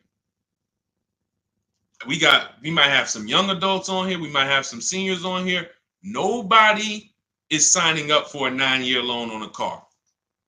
Not knowing it. No one. Every time you lease and then buy it out, that's what most people are doing. 9 years of payments on the same car. So you literally could have the car for 5 years. We call the bank to see how much you owe. You still have 4 years of payments left on the same exact car. That's why it's one of the worst things to do. And you're not even happy about it because it's like, oh man, I've had this car for a while, man. That's why buying your lease out, hey man, I was just trying to ride the market out. I wasn't ready to shop, so I just bought the lease out. Bad idea. It's just a bad idea. You could stroke a check for it? Possibly. But I would always shop for a new lease because, again, like I started the story with, when you buy your lease, you're going from a lease, driving new cars. If you're getting below market deals, like you're going to learn in my book, you're driving it for cents on the dollar, and then you're switching to a used car purchase. These are two totally different mindsets. Yep, you lease new cars, Marty. Two totally different mindsets. Buying a used car, you should be somebody like the people we shouted out earlier, the keepers. 8 years, 10 years, 12 years. You should be perfectly fine with maintaining a car. If something breaks on it, I'm going to put money into it. I want to keep this thing. That's buying a used car. Buying a lease is like, hey, I don't want to do none of that. That's buying that. I mean, leasing, I don't want to do any of that. I want to drive new cars, always under warranty. The key is learning how to get below market leases. You can't walk into a dealership and just get a lease. We talked about that earlier. So that is the deal. Leasing is for people who do not keep their cars more than 8 years. Buying is for people who keep their cars more than 8 years. It's no in between. The people in between, you lose everything. You buy your cars, take out 6-year loans, trade them in. Losing. Never forget this again. Buy your cars, 5 years, trade them in. You're on a roller coaster to hell. Depreciation, killing you. You're never happy with what your car is worth. Man, I put all this money in, that's all y'all giving me? Depreciation. You buy your leases out. You're stuck in the middle. So get to one side or the other. And you must do this first, because as I said, if you buy, but you should have leased, you lost. That's why in step 1 of my book, there's 7 steps. Step 7 is delivery. So some of you who have my book, you should not be at step 7, and I'm about to congratulate you, and you have not done the steps to get to delivery. That book is meant to walk you from home to your delivery of your below market deal. Step 1 is the most important question. How many years are you keeping the next car? What we're saying, AKA, how are we going to beat depreciation? If you said, Deshone, 10 years. All right, we're going to beat depreciation with long-term ownership. Deshone, 3 years. All right, we're going to beat depreciation with a short-term, with a below market lease. The depreciation question is the first question because we're buying a depreciating asset. It's nothing more important than that. Deal on the right foundation. Some of you who are about to start leasing was like, Deshone, man, I was taught for years, never lease. 20, 30 years, never lease. You're going to make some of your best deals and be your most happy because you should have been leasing 15 years ago, but you listened to bad advice that they never broke down numbers. They never talked about depreciation. They never showed you anything. And they just said, never lease. It's like renting. And you believed it. So it's partially your fault. You believed it. You didn't verify. But there was no one to break down the numbers. I love math, and I've done thousands of transactions. I love breaking down the numbers to show you. All of you who are on here can see. You saw all of those below market lease deals. Buying those cars are nowhere close. Even if you bought a pre-owned version, nowhere close to what these people are paying. So that is the key. All right. All of this is in my blueprint. All of this is in my new book. Some of you like, you're like, I don't want to remember all this. It's no way you're going to remember. I'm going to remember all of this, Deshone. Everything is in my new book, step by step. It's a digital book. You can get your copy for 75% off. It's part of our welcome offer. In my TikTok bio, click that picture of me. You'll see a website, and you click the button that says get your book for 75% off. If you're on Instagram, click the picture of me, click the website, and then get your book for 75% off. If you're on YouTube, look in the comments. I have a 75% off link for you there. If you're on Facebook, look in the comments. I have a 75% off link for you. That link is only good for 30 minutes. So if you went there 45 minutes ago when we started, an hour ago when we started the stream, you missed it. So $97. And if I'm you, even if I missed it, I'm getting the book, because we only went over probably 40%, 30% of what we're talking about in there. Squeaky Clean, good to see you. I purchased the book. Listen, use it. Congratulations. Send me your stories. Send me your emails. I want you guys DMing me. I want you DMing me, Deshone. Check this deal out. I want you seeing, look, if those of you on Instagram and YouTube, you can see this. I want you sending me not just your cars, your numbers. Look, everybody who taps in, look, American Senior Benefits. I wanted to share my experience. Purchased my car 2 days after using the system. Now, those of you who want to shop with me, I do shop with people all around the country. It's an advanced thing. That's in my bio too. So I don't care how you get it. Some of you are like, Deshone, give me the blueprint. I can follow it. Everything's in there step by step. Some of you like, hey, Deshone, can we do this together? Perfect. You'll see both buttons in my bio. Doesn't matter how you want it. But he says, look, the first day I sent out the template, I received about 7 offers. Day 2, I emailed for my numbers, took the best offer, put them into the calculator. I have a calculator I invented that you get access to in the book. All of you get access to all. I probably have 5 calculators in the book that I've invented. You'll never find them anywhere else. Can't Google them. These are calculators that I literally wrote the code for that we use. One of them is the counter offer calculator. And he said, look, I sent the email counter. The dealer MSRP was $36,365 on a 2025 Kia Sportage X line. Oh man, I gotta go back and get his numbers. I didn't open it up on his Facebook post. I was supposed to hit see more, and I didn't hit it up. All right, so I gotta go. But you can tell he was excited to tell a story, and it's like, dang, I gotta go back and pull him in. But this is what I want. I want you guys emailing me the numbers. Proud of your numbers. Deshone, look at this. Last thing people want to talk to me about is their numbers. They'll post all day long. Oh, your girl upgraded. I had to treat myself. You know, your boy Fresh had to step out with the 2025. You never hear him talk about numbers. You'll never hear us. You'll never say, oh, y'all won't believe the price I got for this. You'll never hear that because they're ashamed of it. They're embarrassed by it.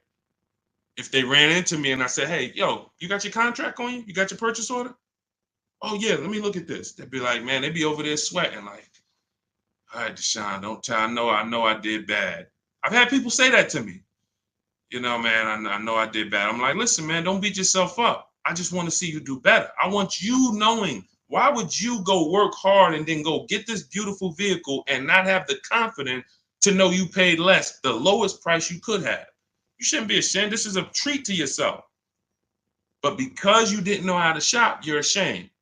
Or we're not doing that no more. You're gonna know how to shop. You're gonna be emailing me, Dad, Deshone, I got 6 offers. Deshone, I looked at all these pre-owned cars. The dealer that had the best one, I saw all the service records. I saw the true value discount. I got the price of it when I was new. It was no bogus. It was an hour and a half away. I had to drive an hour and a half away to get it.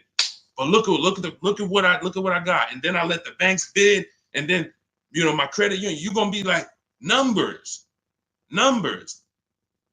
You're not gonna be thinking about cars. You're gonna be just as excited about the deal you got as the car you got. That's where you're going. So shout out to everybody. Valerie, the link is in my TikTok bio. You got to click the picture of me, and then you'll see a web link right there. Click that link, and then you'll see a button that says 75% off new book, 30 minutes. Okay, same thing with Instagram. The link is in my bio. Instagram, TikTok, the link's in my bio. On Facebook and YouTube, the link is in the comments. So grab your copy, get there before the 30 minutes runs out, so you can get it for $24 instead of $97. All right. God bless y'all. I will see y'all soon. All of that is answered in the book, Squeaky Clean. Don't worry about that. We protect credit. And you might have missed the segment where we were talking about the bank bidding war. All of this we do. You don't give. See, part of what we didn't even get this. Part of what you need to learn is you don't give dealers quotes. You don't give dealers credit to get quotes. We couldn't even go into that.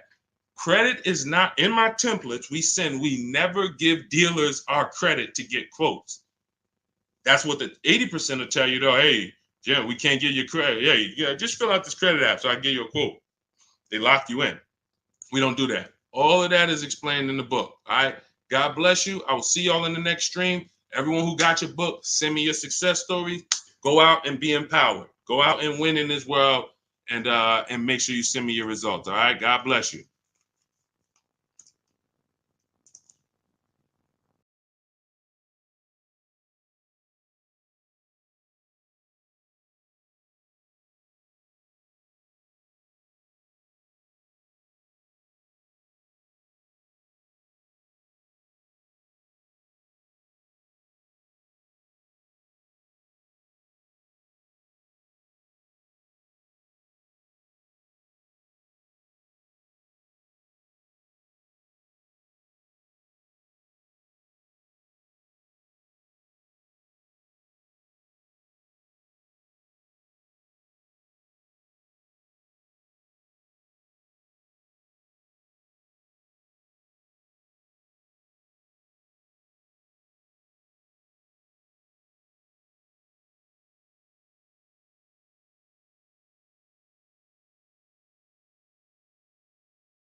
Welcome to Car Shopping Questions and Answers Live. I am your host, Deshone, the Auto Advisor. We are live on 4 platforms now, and we're going to do some fast car shopping Q&A over the next 60 minutes. I want to make sure you know what you need to know to go out here and pay less for leases, purchases, new cars, used cars than everyone else is paying. There's only 3 prices you can pay with every car. Every car has 3 prices. Remember this: market value, above market value, below market value. Every car has 3 prices. Above market value is reserved for people who can't negotiate at all. Market value is reserved for the negotiators. And then below market value is reserved for the people who put dealers against each other and create competition so that they can see the entire market. Below market deals do not come from negotiators. You cannot get a below market deal negotiating. So, and you can't know you got a below market deal negotiating. You must get dealers against each other. And that's what we do here. That's what Cars from Home is about. So start typing your questions. Who's car shopping now, or you will be over the next 12 months? Type me in the comments. Let me know if you are car shopping right now, or you will be over the next 6 months. Type me in the comments. I want you guys typing your questions, and we'll bring the first question into the show in about 10 seconds. All right. Shout out to the people who are, if you're car shopping now, let me know. All right, Dolan, I see we got our first couple questions. Let's get the show on the road. You guys can keep typing, and then we'll, as we get more questions, we'll keep it going. What do you think of drive time? Do you think it's a good option? Well, drive time, any website that does not put dealers against each other is not a good website. Most people are going to try to sell you on variety. And variety makes you think you're getting a better price. Give you an example. Carvana says, we have 50,000 cars for you to choose from. That's variety. It's no different than if you walk into the Lay's potato chip factory and you're looking at 100 different flavors you never saw before. They're all Lay's, and you're like, wow, y'all got sour cream and onion, but y'all got baked potato, all of this stuff. It's variety. But if they said to you, every single bag is $7.99, you don't have any competition. So you can't compare anything. You can't even compare them to what they would sell it for in the store, because you're in the factory where all of the variety is. That's how most of these websites operate. It's strictly variety, but variety doesn't drive down prices. Competition does. So you want every car you're buying, leasing, you want to look at 100. You want to know within 100 miles of me who has a car like this and who's willing to sell it to me for. What are they willing to sell it to me for? Because this is not the Apple Store. My biggest thing I want to get across to you guys concerning this pricing is cars are not like the Apple Store. You go into the Apple Store in California, the iPhone 15 or 18 or whatever they come out with is going to be the same price as the Apple Store in Florida, same price in New Jersey. It's not like that in car dealerships. Every dealer is selling their vehicles for a different price. Every dealer's best price is different. So if you're going to find the below market best prices, you need to be on websites and you need to be using tools that allow you to get multiple offers from multiple different dealers. And there's no websites that do that, so to speak, but our system in Cars from Home is what we use to do it. We're going to get multiple offers, look at all the used cars within 100 miles, screen them down, see which one is the below market lease, the below market deal. And we're going to do the same thing for purchases. We're going to reach out to 25 dealers online. Using my email scripts, we get 5 quotes. So then we pick the best one. Now, you can feel free to do that manually. If you want to actually manually try to call dealers and get multiple quotes, you can. But I recommend you don't talk to dealers. And that's why I created a system where you just email it. But even if you called around, if you're looking for a Honda Pilot and you got 5 different managers to give you 5 different offers, you're going to see they're going to be totally different. This one's going to be $29,000. This one's $31,000. This one's $38,000. This one's $32,000. Like, they're going to be totally different because every dealer has a different price, and 80% of dealers are overpriced. So you're going to be shocked at how overpriced some of these dealers are once you start to get multiple offers. But yeah, when it comes to websites, Christian, if they're not putting dealers against each other for us, if they're not allowing us to see where dealers rank against each other, it's trash. Even on used car marketplaces. Used car marketplaces need to be telling you what discount you're getting from the original price, which they're never going to do. They're used cars. If you've bought a used car in your life, I want you to type the letter U in the comments. If you've ever bought a used car, I'm going to tell you something right now that is that you're going to be like, wow, you're right. That's common sense. But no, none of us have ever done it. No one's ever done it. That's why I added it to my system. When you look at used cars on the marketplace, on the website, cars.com, Auto Trader, you're looking at them using algorithms to tell you if this is a good deal or a bad deal. They're looking at what all the cars are listed at, and they're saying this one's listed higher, this one's listed lower, this is a good deal, this is a fair price. That's trash, because what they should be telling you is what is the discount you're getting from the original price of that car. The original price of that car. That's all that matters. If that car was originally 50,000 and now they're asking 25,000, that's a 50% discount from the new price. That's all. Listen, during the pandemic, we had people going out, and some you might have done it, and literally buying used cars for the same price as new cars and not really asking questions. And they didn't even really bother to see that the same price they're paying for the 3-year-old used car is the same price it was new. There's no discount. And that's what I call the true value discount. So they're never going to see that. What you would see if they did this is how it would look. This vehicle has a 1% discount from the new car price. This car has a 6% discount from the new car price. And you're going to be like, why the heck would I buy that? It's really no discount. You charge me the same price as what it was new.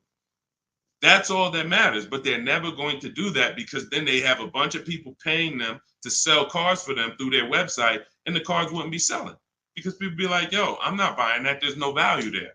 So that's what we need to know when we're getting a used car. That's the last step when we're narrowing down our used cars.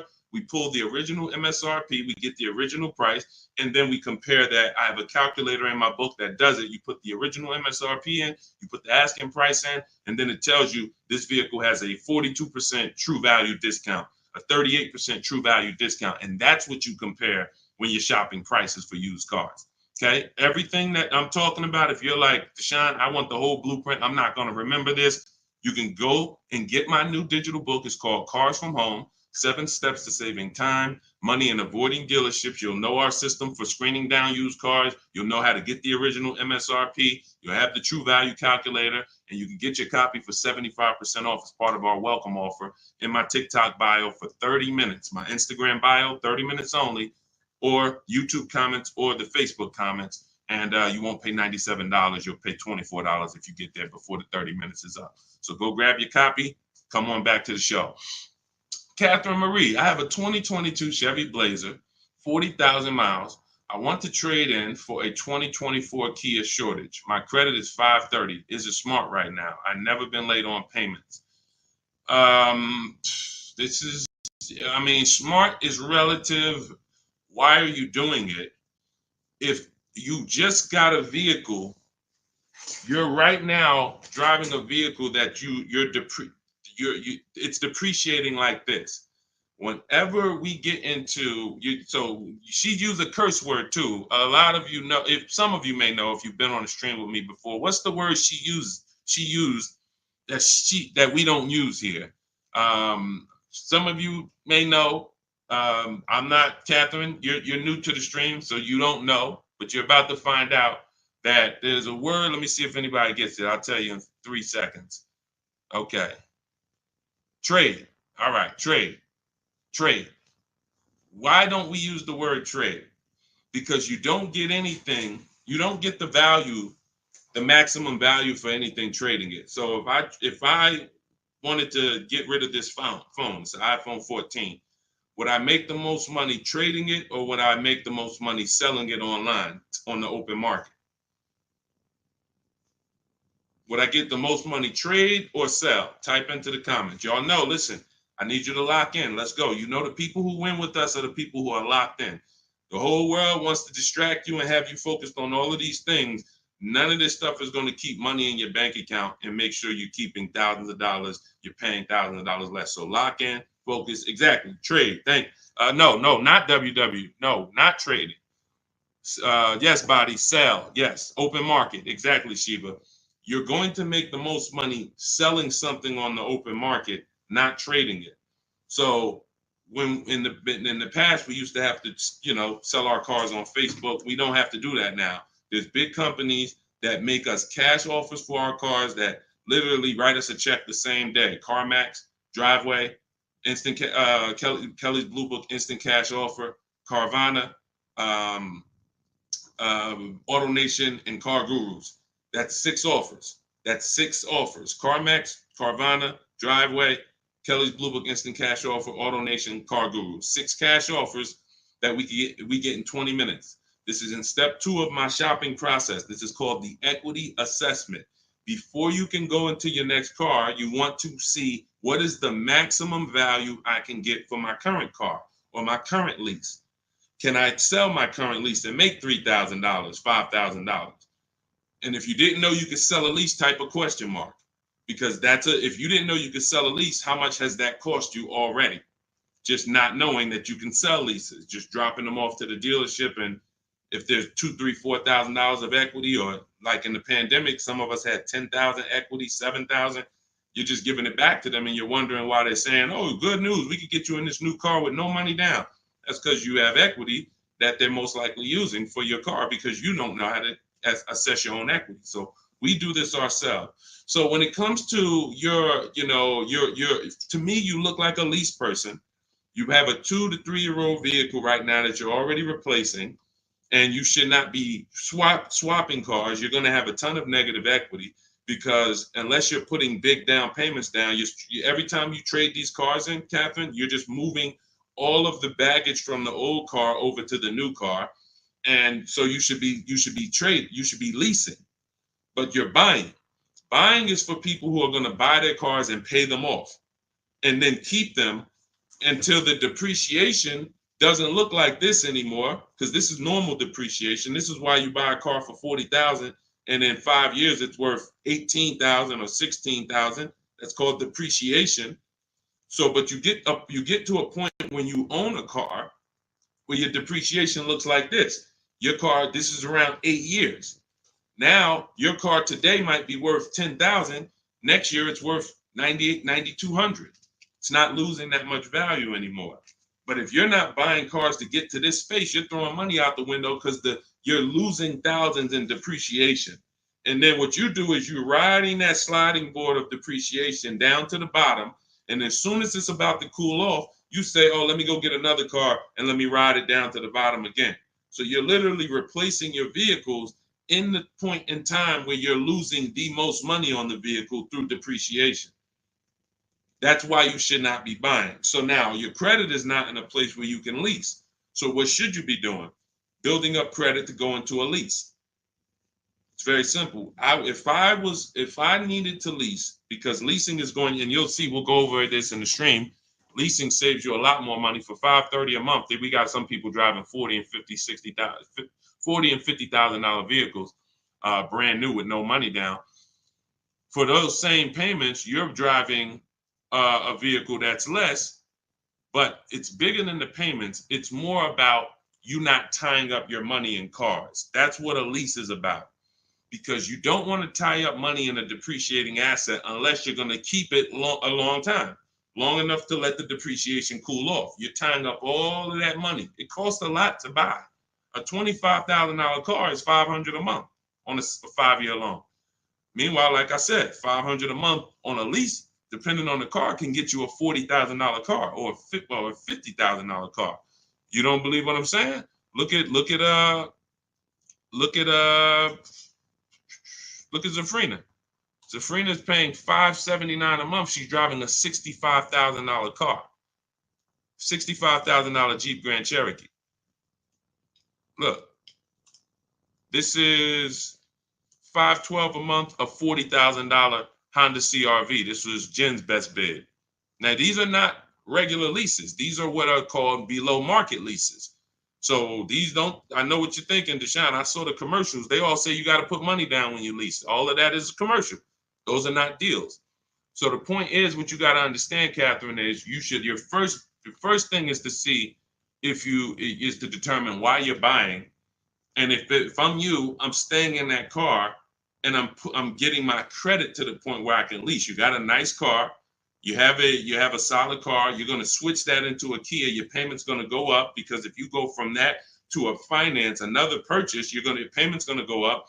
You're going to have negative equity, and you're going to be no closer to leasing. So if you've never missed a payment, then you should be focused on getting your credit to about a 660, so that you can go. If you get to a 640 with a good payment history, you should be able to flip out of that Chevy Blazer into a brand new lease, and you can actually save money.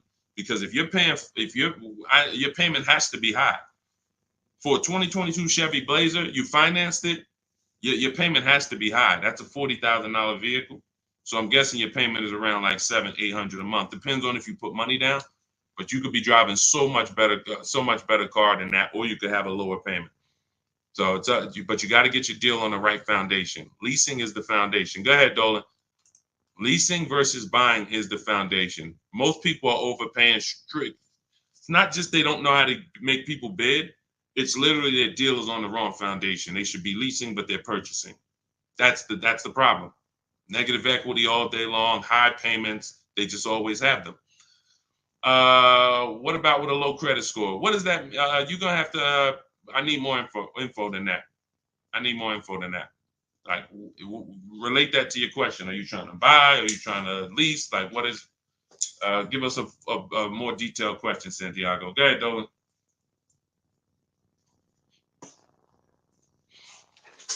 I'm car shopping right now for a new vehicle. I need a car ASAP. I'm looking to finance. Okay, so first thing to determine is, do you have a current car? If do you have a current car, then you've already decided you're going to purchase. You're not leasing. So therefore, now we move to step 2. My process is 7 steps. Step 2 is equity assessment. Do you have a vehicle you need to sell? Okay. Now we're going to budget for. Are we going to budget for a new car or a pre-owned car? Can you afford both? That's the thing. Now, in my book, I have something called the perfect budget calculator. This is where we use the standard interest rates.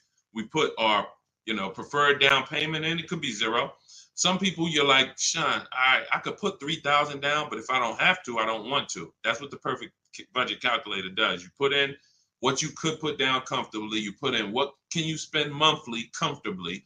You put in what equity you have from your old car. You put that in, and then what it does is it tells you how much you could afford for a car. Could be 22,000, but you get multiple goals, because what you got to understand is, if I spend $400 a month for a 5-year loan, that's less money than if I spent $400 a month on a 6-year loan. So what we do oftentimes, you can actually budget for a lower price vehicle simply by shopping for a vehicle with a 5-year loan instead of a 6. So yes, my budget might be $400 a month, but for how long? So the perfect budget calculator gives you multiple goals, because you got to decide, what can you afford? Can you get everything you want in a new car at your budget? You said I'm shopping for a new vehicle. Can you get everything you need in a new vehicle for your budget? If not, then you got to go pre-owned. And then now what you're doing is you're going to the market, and if let's say you're shopping for a new vehicle, because you said I'm shopping for a new vehicle. What we would do is we're separating the finance from the purchase of the car. See, because I could already tell by your statement, you're gonna go in mixing them. And what I need you to get is, you're giving dealers, anytime you buy a car from a dealer and you give them a loan, you get your loan from them, you've actually given them 2 transactions. You've given them 2 transactions. Buying a car from a dealership is 1 transaction. Getting a loan from a dealership is another different transaction. And you're never going to get the best deal doing that, because you're not bidding out the loan. What we do is we bid out everything. Every part of our car buying transaction, we're bidding it out. So we're bidding out, let's say you're searching for a new Honda Civic. Okay, there's 25 Honda dealers within 100 miles of me. I'm talking to all of them online. You use my way, you're doing it by email, copy and paste. You do it your way, you can call around, ask for the managers. But I want to find the Honda dealership that's going to sell me a Honda Civic that I want for the lowest price. Who's going to beat everybody? Now, once I find that person or that dealer, now it's time for me to bid out my loan. My loan gets bid out by me reserving my car with the dealership. Hey, Honda, you already got. See, when you do this, what you're going to get is, you're going to get a buyer's order, and you're going to say to the dealer, okay, I'm going to go shop for my own financing, but if you could beat the rate, you can have the business. So sometimes where you're going wrong. Another way you're going wrong is, you're not giving the dealer a chance to beat the rate you got. And that's losing you opportunity. And the more people bidding for your loan, the better. And I'm going to tell you how you could do it without affecting your credit negatively. So this is all what I call the bank bidding war. This is in my books, the bank bidding war blueprint, because like I said, we bid everything out. That's how we get these deals that we get, that you see people get. So the point is, we lock up our car, we go home, we have our banks bid, we have online credit unions bid, online banks bid.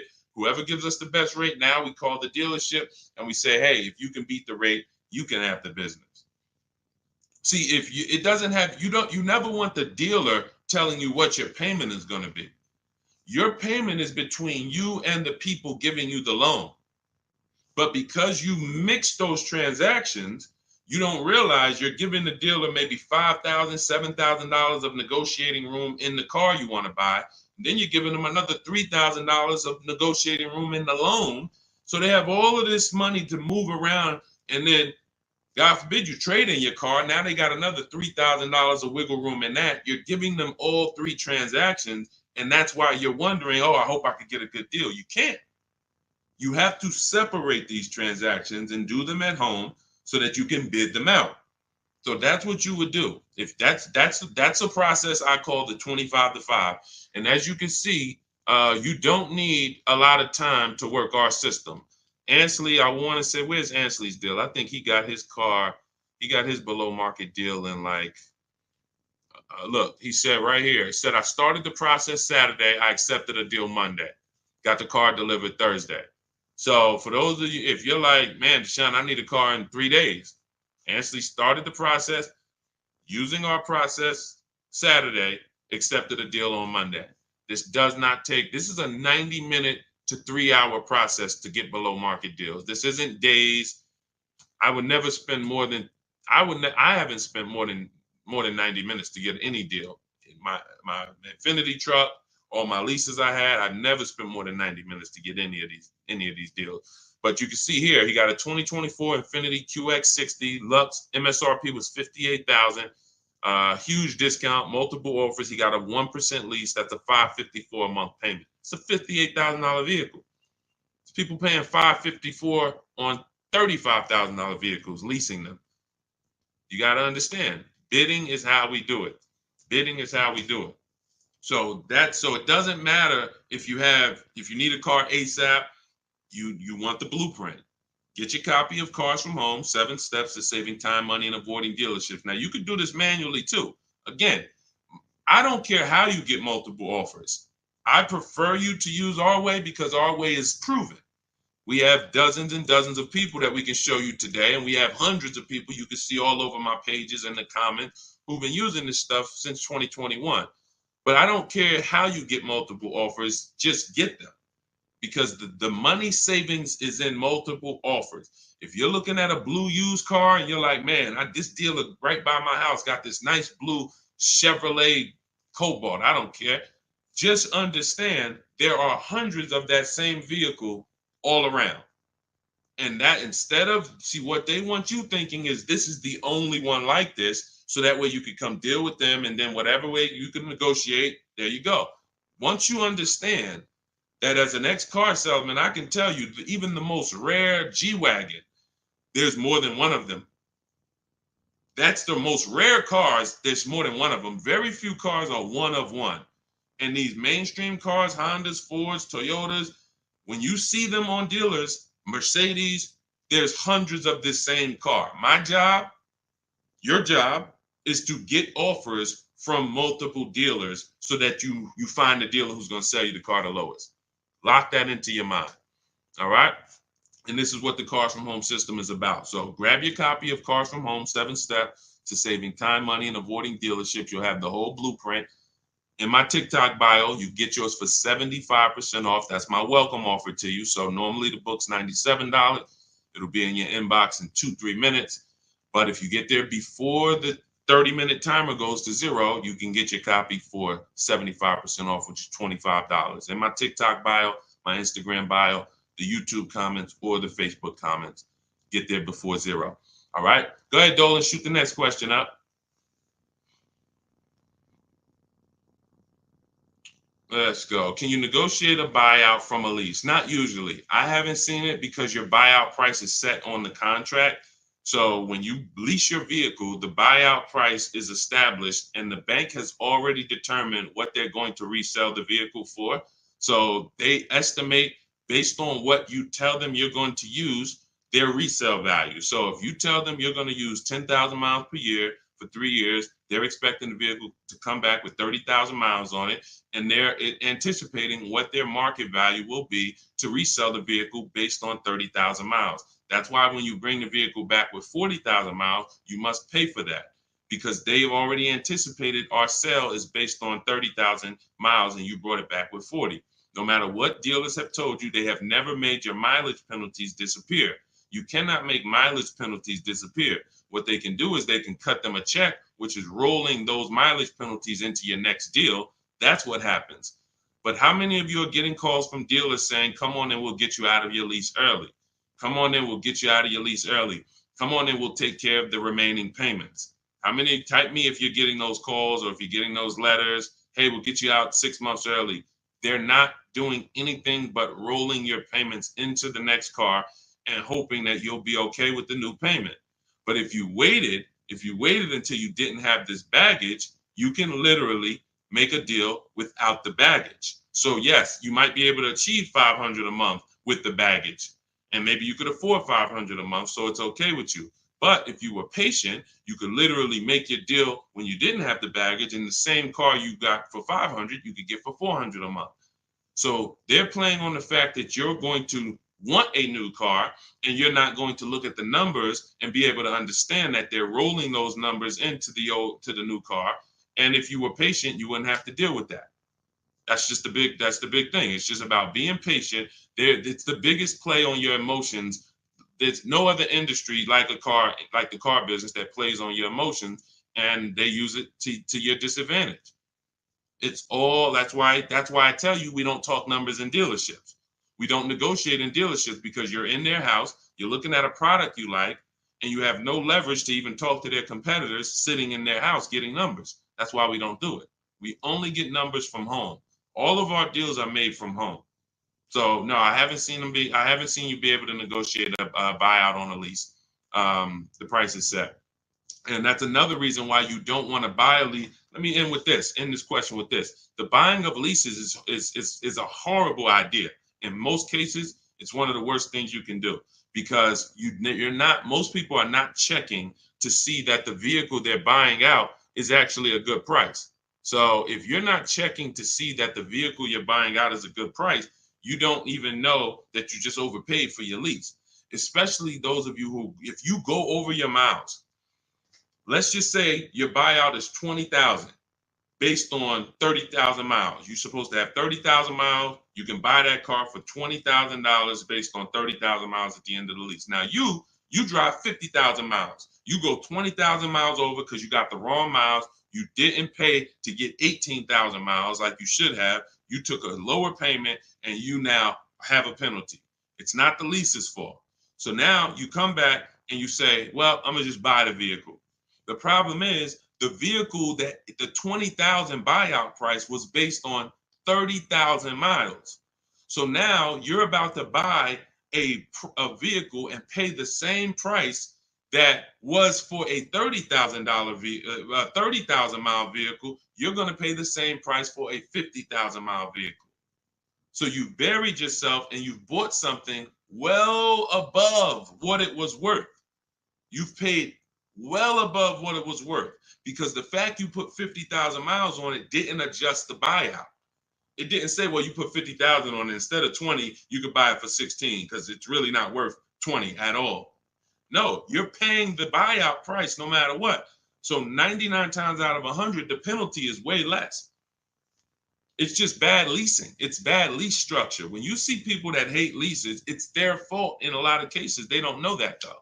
Man, I didn't get the mileage. They penalized me. Man, I got a bill because I had dents and the windshield was cracked. But if you own the car when you went to sell that car and it was a cracked windshield, wouldn't you need to pay for that? Wouldn't that come off the value? So you have to realize that leasing, you get charged for what you use. If you abuse the car, you're going to be charged for that. If your tires are bald, you're going to be charged for that. If you went to sell the car that you owned to someone and it had bald tires, they would be like, all right, you got to lower the price. The tires are bald. So you pay either way. But when you get below market leases, it's not even a question. It's not even a question. That's what's leading you guys wrong. So anyway, I know that wasn't a question about leases, but it was a question about lease buyout. But I use it as another opportunity to tell you how much not understanding leasing is hurting you. It's hurting your bank account big time. Go ahead, Dolan. Big time, not small. $5,000-$6,000 every car you get. You should be leasing, but you're buying. $5,000-$6,000 minimum every car you get. You're overpaying. It's not even close. Go ahead, Dolan. Shoot the next one up. I see we getting a lot of questions, and let me try to speed through a lot more of these. What's going on? Oh, QT, good to see you, Senator. Always on point. Let's hook up. All right, Senator. I don't know who you are, but hey, listen. TikTok knows I'm shopping for a car today. Listen, lock in, Tifa. Lock in. Could everybody hit the like button? Everyone who hits the like button, if you support good content and you're like, listen, I need to help spread this because my friend might be going out buying a car today and they might be getting, listen, they need this. So appreciate everybody who hits the like button. Appreciate everyone on TikTok, double tapping the screen, running those likes up. We can't spread this message without you. All right, Chef Champion. What do I do if I bought a Jeep Grand Cherokee and the value decreases faster than the payoff? That's normal. That's normal. See, and now watch this. It's based on your loan. So now, again, you want to remember this. This is a basic lesson on depreciation. If we learned this in school, everyone would be just fine because you come out of school understanding depreciation, leasing, and buying, and you understand how you're going to beat this and not get caught up in this. So when you buy your vehicle, the Jeep is here. The depreciation is here. The next day, if you buy a vehicle for $40,000, you go back the next day, it's not worth $40,000. You've already owned it. It already has 10 miles on it. Even if you didn't drive it, literally because it's been owned, it's depreciated. So it went from 40 to 36 the day you bought it, 34 the day you bought it. And so depending on how much you overpaid, it could drop even more. If you should have gotten a $7,000 or $8,000 or $10,000 discount off the car, but you didn't get a discount because you don't know how to make dealers bid and you're trying to negotiate and you don't know about rebates and all that, you overpaid. It doesn't change the fact your car is going to depreciate based on the market value of that car. So when the market sees that some people are getting $7,000 to $10,000 off of the new ones, your 1-year-old one becomes worth even less. So depreciation is what you're trying to avoid, but you can avoid it by, you can't change what the vehicle is going to do. Pay very close attention to this. You cannot change. If a vehicle is going to depreciate like this, there's nothing you can do to change that. The only factors you play is how much you drive. High mileage drivers, you're depreciating like this. Your slope is steep. You're putting 100,000 miles on cars in 4 years. Your car goes from 40,000 to daggone 15,000 in 4 years. Like that's the way you do. Your normal driver is going to look like this. So you can't change that. What you can do is you can say, are you going to keep the vehicle long enough to avoid that? You're riding out the depreciation.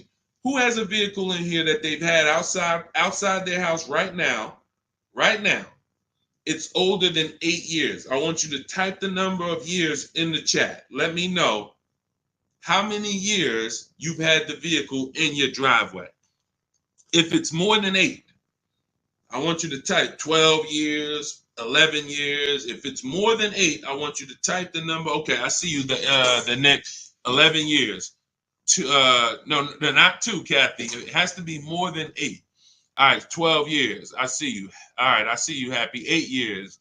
Raw Doggy, 18 years. Okay, TT, 18 and a half years.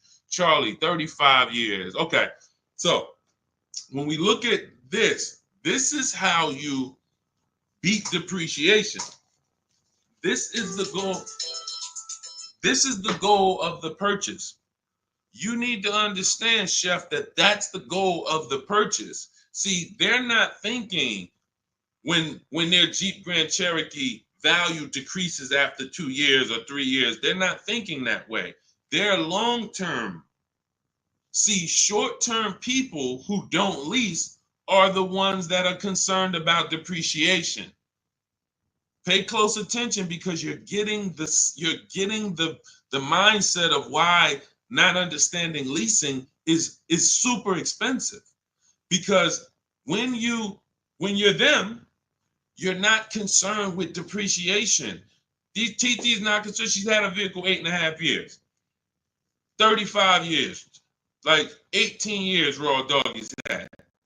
That vehicle, he's gotten the value out of it. And the more you keep the vehicle, the more value you get out of it. But if you're short term and you're looking to swap that vehicle out and go get another one, you are heavily concerned with depreciation, heavily. And the solution is you should be leasing. Let me show you someone who has a Jeep Grand Cherokee. Let me show you. Do I have Raphael? Where's she at? I don't even know if I have Raphael's deal, but I want to pull it in, because this was her second deal using our bidding system. Here we go. Now look at Raphael. So now she gets a 2024 Jeep Grand Cherokee, $45,000 MSRP, $46,000 MSRP, $549 a month. $549 a month. Look, 3 weeks. $549. So now when you look, I'm not even going to show you Zafrina's deal. She got a $65,000 electric Jeep, $579 a month.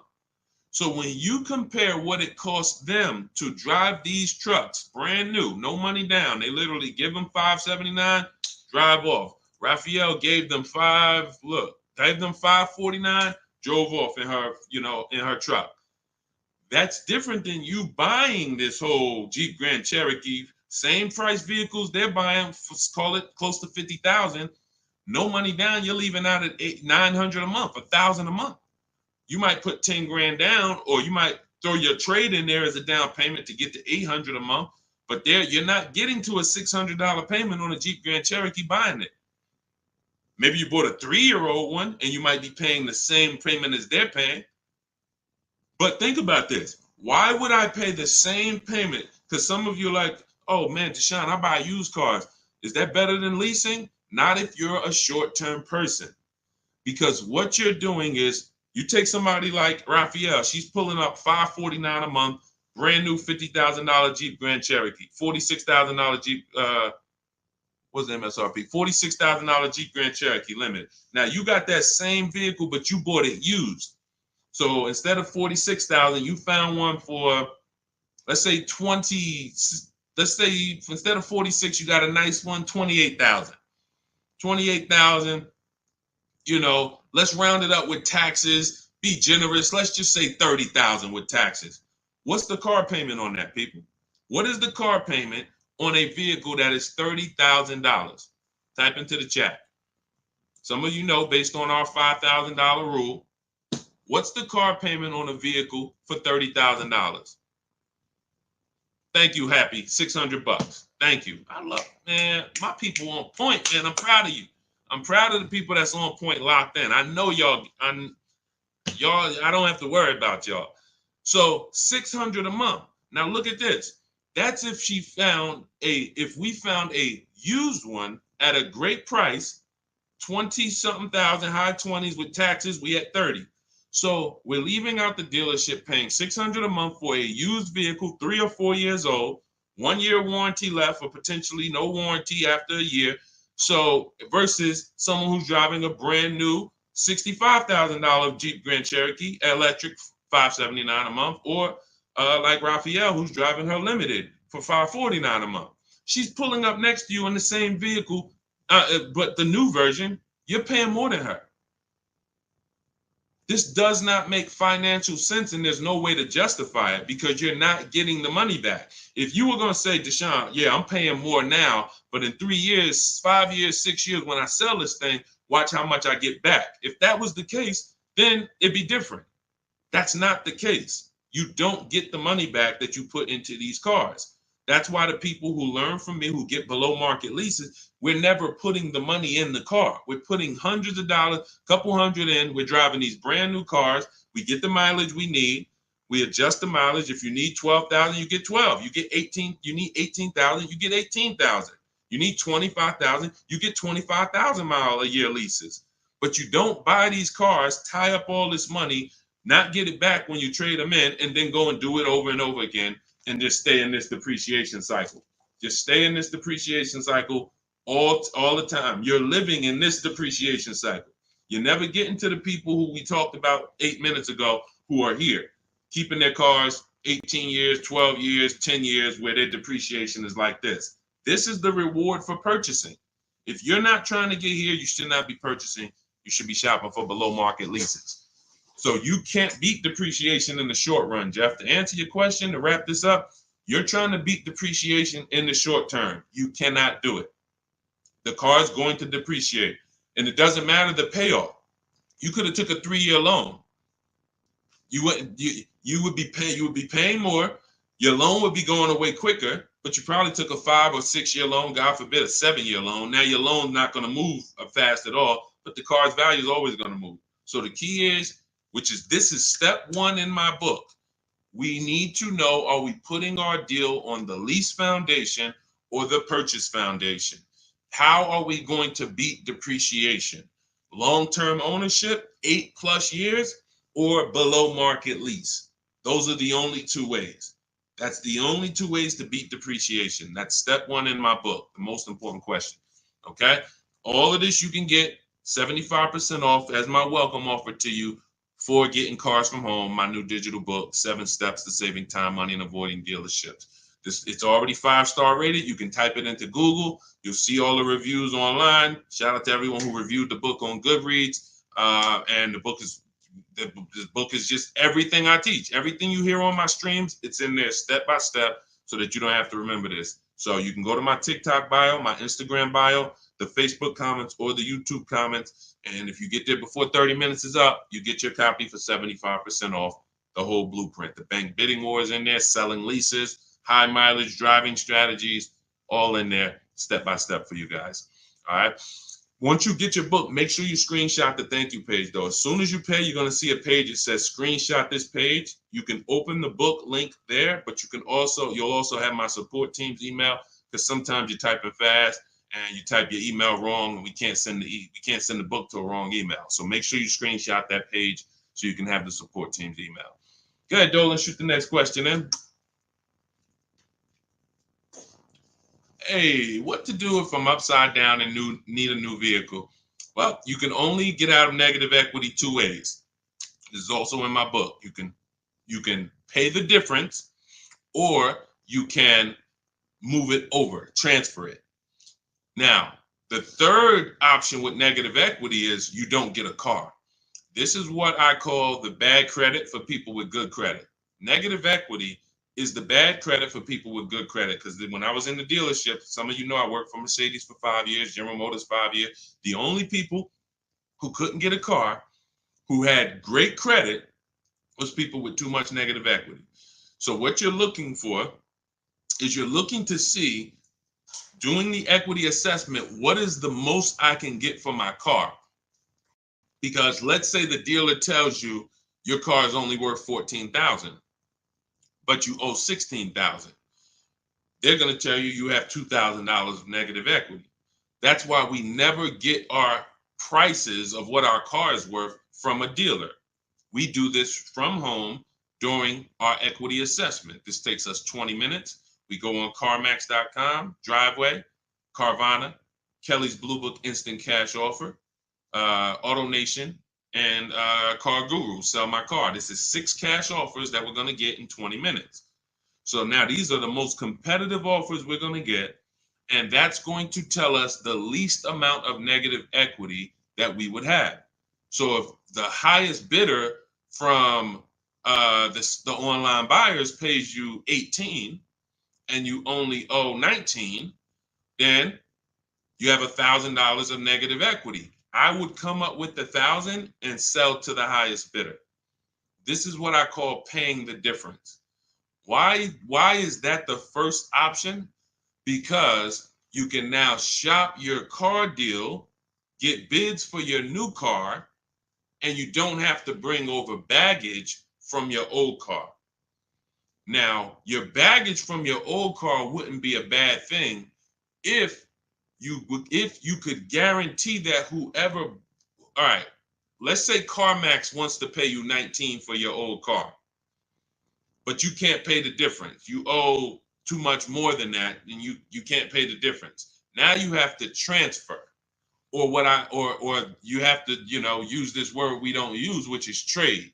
You have to trade. The only time that you can't get bids for your old car to maximize the value is in a negative equity situation. That's why we don't like it. So now, instead of me being able to sell my car in the open market to the highest bidder, I need the dealership that I buy a car from to add my negative equity to the deal. And the bad part about it is there's no guarantee they're going to give me the same thing Carvana was going to give me. If Carvana was going to give me 19 and they were the highest offer, there's no guarantee the dealership that I'm buying from could match Carvana's offer. In most cases, they can't. They're going to say, hey, that was Carvana. It's worth 19 to them. It's only worth 17 to us. That's the most we could pay. And they're not lying in a lot of those cases. They can't. First of all, they've already won the bid to sell you a car. They beat all their competitors. Now we want them to win another bid and beat all the people who wanted to buy a car from. That's just not going to happen in most cases. So you end up with more negative equity when you have to trade, because the dealer who ends up able to, absorb your car does not have, can't pay you what some of these online companies can. So I always say, get the online companies offers first. See if you can pay the difference. That's going to be the least amount of negative equity you have. That'll allow you to move with no baggage, and that's going to be the best thing for you. Now, that's the 2 strategies in my book for negative equity. 2 strategies. Now, when you transfer, if you need to transfer, now you have to take into account loan to value ratios. Depends on how much negative equity you have. Do you have 4,000, 3,000? That could usually be transferred over to most cars and go right on top of the purchase price, and you're going to be fine.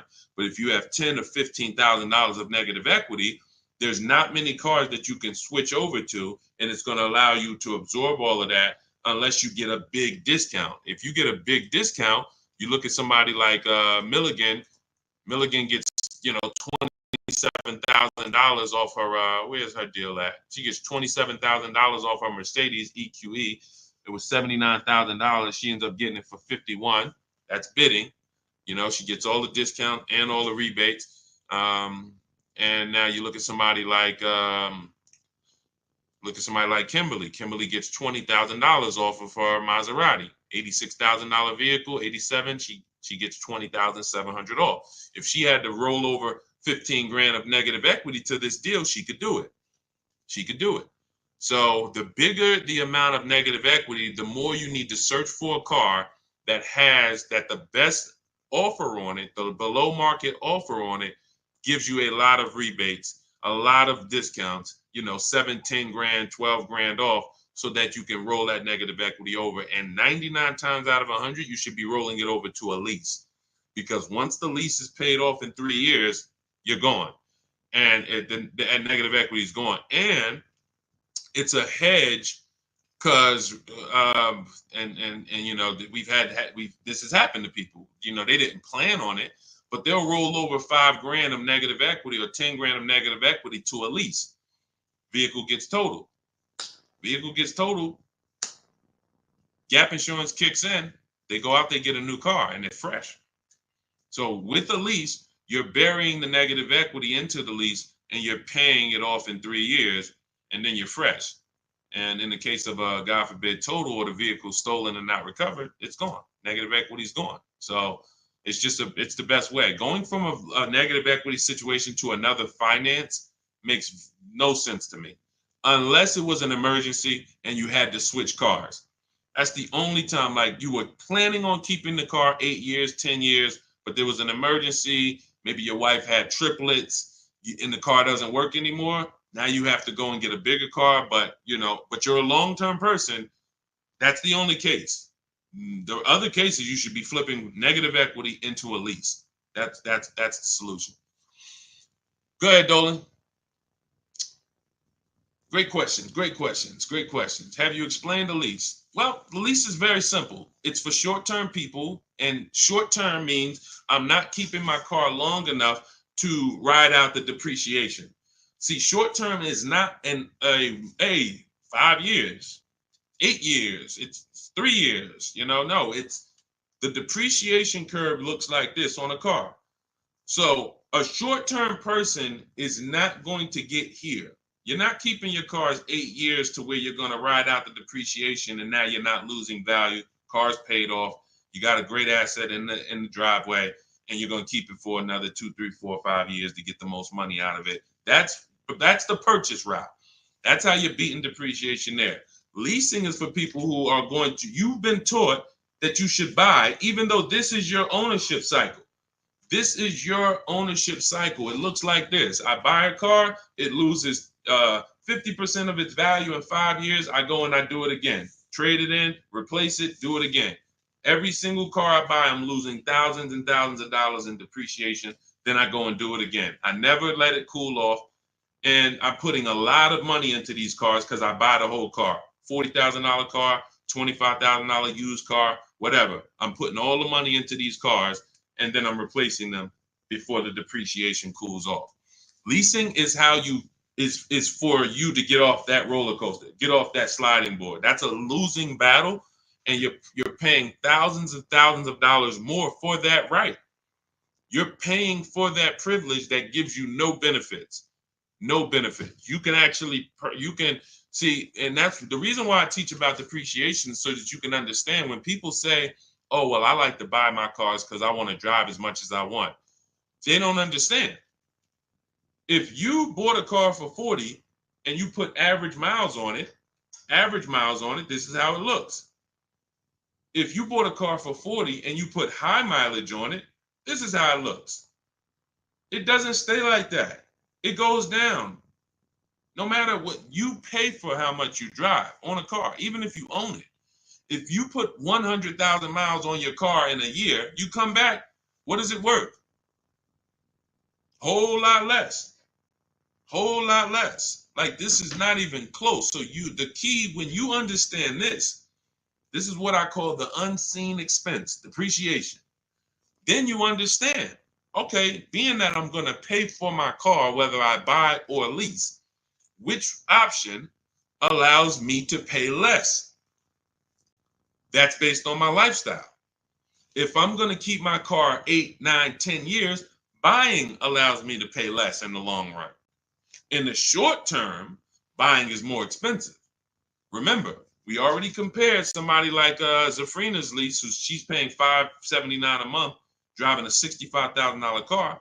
We compared that to a used version. Somebody gets a used version for $30,000.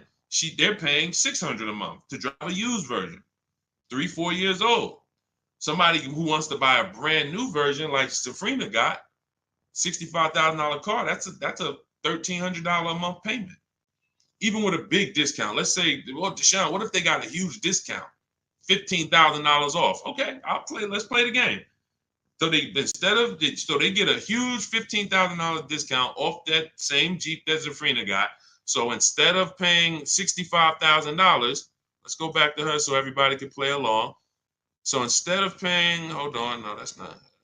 All right, so $65,000, she gets a $15,000 discount. So instead of paying 65, she pays 50. What's the payment on that? Come on, type into the chat. Stay close to the chat. She gets it for 6. She gets it for 50. Huge, big discount. What's her payment on a $50,000 purchase? Some of you know we got to do our math, because every $5,000, $100 a month, we could see if anybody's going to type it in. What would her payment be? Once in a lifetime, huge discount, $15,000 off. $1,000. $1,000. $1,000. So let's compare these three so that we can understand that this is not even close. You have Zafrina, who's driving a $65,000 vehicle for $579 a month. She's leasing it, 12,000 miles per year. If we compared a used version of this vehicle, that we basically took half price. Basically took half price. Let's say she's magically found a great used vehicle with good mileage and magically found it for half price.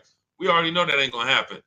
And y'all know why I'm doing this. You can see, dag, if we're being extra conservative and these numbers are still nowhere close, imagine how much you're really losing by not understanding this. If we use real numbers, if we use like more accurate numbers, you're not getting a $15,000 discount. You're not getting a half price discount on a used one.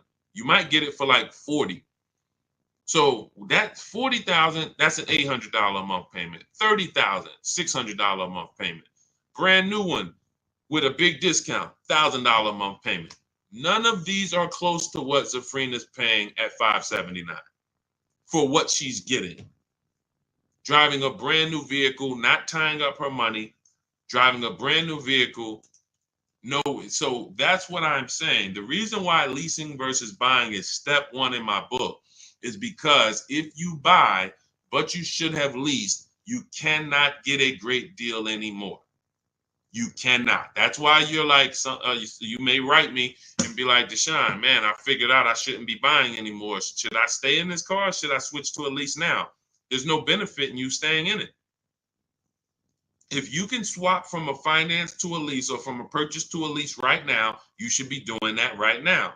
There's no benefit to staying in a finance if you're not keeping the car long enough to get here.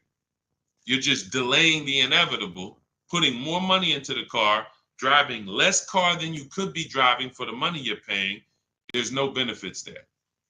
No benefits there. So that's it. Everything we're talking about is in my new digital book, Cars from Home, 7 Steps to Saving Time, Money, and Avoiding Dealerships. Our entire process is called Cars from Home. 90% of what we do to get these below market deals is at home with a computer. So you don't need to be a great negotiator to get these prices that you're seeing people pay. You do need to have the blueprint, and Cars from Home, my new digital book, is the blueprint, and you can get a copy for 75% off. It's normally $97, and it's worth every penny of $97, but $24 is better. If you can get to my bio before the 30-minute timer goes to 0, you can get your copy for 75% off, which is $24, and you'll have everything we're talking about, everything we haven't had time to talk about so far: leasing, buying, below market deals, purchases, the bank bidding war, where we have banks and credit unions bidding. All of this is laid out for you step by step in the book. So grab your copy in my TikTok bio, my Instagram bio, the YouTube comments, or the Facebook comments. Get there before 30 minutes is up. Okay, go ahead, Dolan, shoot the next question in.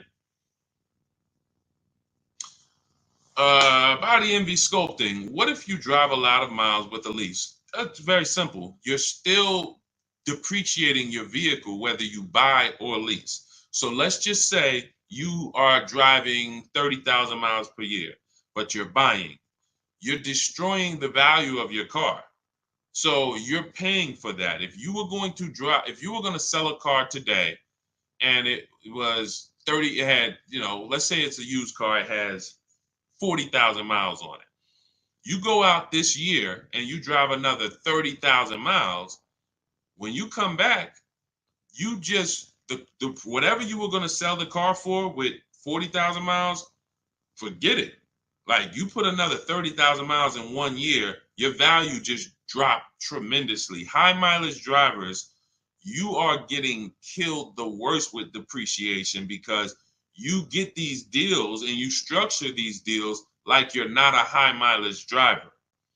That's why when I was at the dealership, some of you know I've spent 14 years in dealerships, 4 years in my own brokerage, 5 years in Mercedes, 5 with General Motors. So when I was in the dealership, people would come in, and especially when Uber first started, and they would have like a 5-year-old Honda, but it had 250,000 miles on it. And that wouldn't be a problem, except they still owed like 12 grand on it. That's the problem. So it's not that you're structuring your loan in a way where you drive, the only way for you to not have big negative equity every deal, 10 to 15,000 or more, is you would have to be putting that money down. You would have to be making large down payments to stay out of negative equity, being a high mileage short-term driver who's trying to replace their cars in 3-4 years, because it's inevitable. And then um, you'd have to take a shorter loan. That's people's solution for high mileage drivers. You should either put more money down so you can avoid negative equity, or you should take a shorter loan. So instead of a 6-year loan, you should take a 4-year loan. Now, if you're just doing this mileage based on your normal life, business, your profession, then you should be leasing. If you could predict the mileage. If you can predict the mileage, then you should be leasing. And I'm gonna tell you where I learned this. I learned this from a customer when I was a manager at Hyundai. I was a manager at Hyundai for 6 weeks. Dealership was not for me, but 6 weeks I was there and I learned something very valuable. I was helping a guy return his lease. He had a Hyundai Sonata, and I looked at the mileage because we have to get the mileage at the end of the lease. It's 72,000 miles. And I asked him, I said, "You lease this?" He said, "Yeah, I always lease now. I used to buy it and I always would have negative equity. All I do is lease now. I pay a little more and then I drive my 25,000 miles a year. I get my 25,000 mile a year leases and that's it. I come every 3 years, I get me another one." He was in sales. Since then, I've been telling any one of my clients listen, let's take a look at a lease. Because when I looked at his payment, if a great deal on a Hyundai Sonata at the time, why my nose is itching? If a great deal let's say a great deal on a Hyundai Sonata at that time might have been $350 a month. Let's say he was paying $550, $525. He wasn't paying $800. He wasn't paying double. He was literally paying like $175 more per month to drive 25,000 miles a year. Huge, huge benefit. Now, if you don't know how to get good lease deals and you go and you try to do a high mileage lease, then it's going to suck. Because they're going to hit you with a high lease to begin with. And then they're going to say, "Oh, you want 25,000 miles? You want 20,000 miles? Oh, now you're going to be at 1,000 or 20. But if you do like what Jen did, Jen she uses our system. She gets her bids for her Honda CRV hybrid, very popular vehicle, has been for the last 3 years. She gets a $39,000 vehicle, $512 a month, no money down. That's a 1.3% lease. And then she adjusted it from 12,000 miles to 18,000 miles. Payment went from $512 to $563. Look. And then after that, she put money down because she wanted to lower her payment. See, we always talk about when you put money down, you have to lower it. You always have a good deal, a great deal, before you put money down. Money down is just to lower your payment on an already great deal. You can't buy your way to a great deal. You can't. So she had a 1.3% lease, and then she bumps it up to $563 a month. See, so some people who didn't understand lease structure, knowing they needed 18,000 miles per year like Jen, they would take the 12. They take the 12, take the $512 a month payment, not even ask, "Hey, how much would it cost me to get 18,000? Because that's what I need." She pays $45 more per month. She drives 18,000. She could bring that vehicle back with 60,000 miles on it in 3 years, and she could do it again and get another one. And she's not taking the depreciation hit. She's paying a small amount to drive that vehicle over the next 3 years. That's the benefit of getting below market lease deals.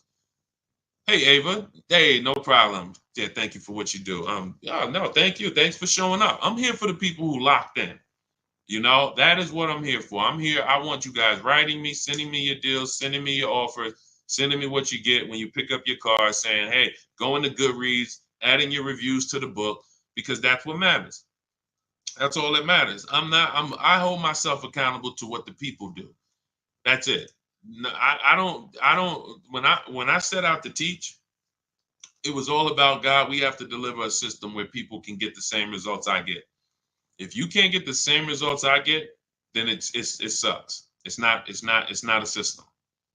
It's not a system.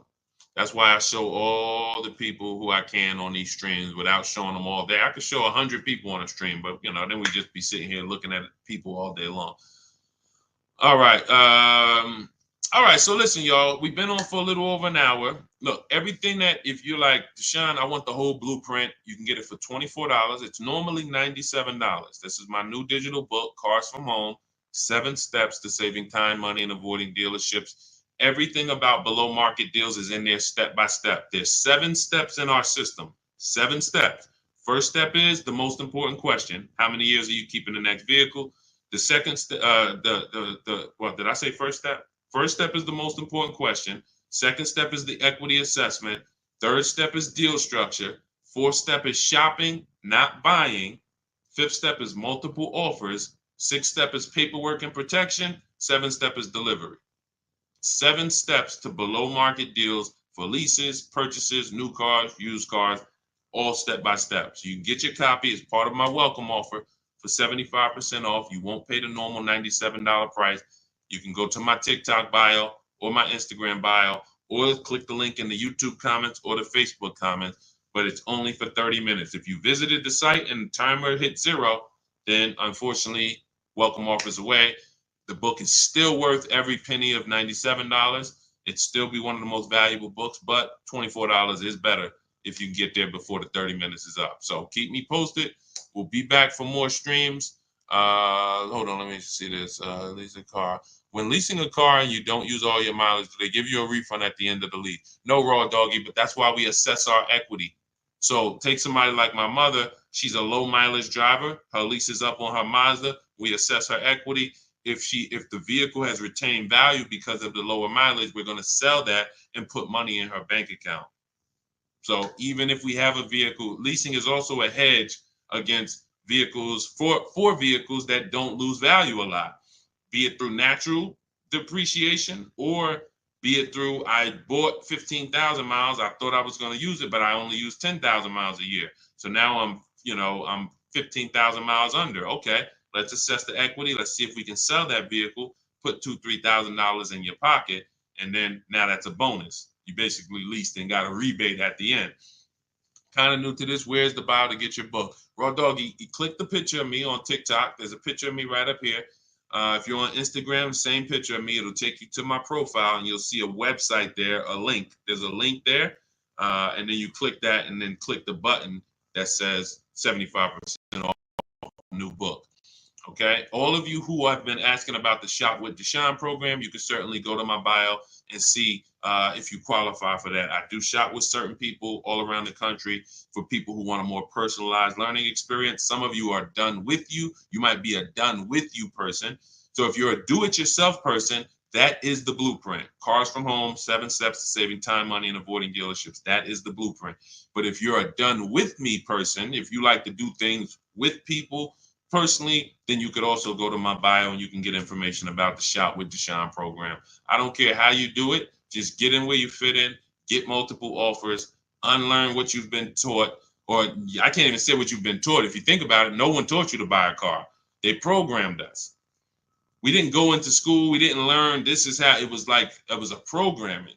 So that's why we have to unlearn that and relearn the new way. And then, the success is guaranteed. So God bless you. I will see y'all on the next stream. Everyone who got the book, congratulations. Use it. Win all day. God bless you.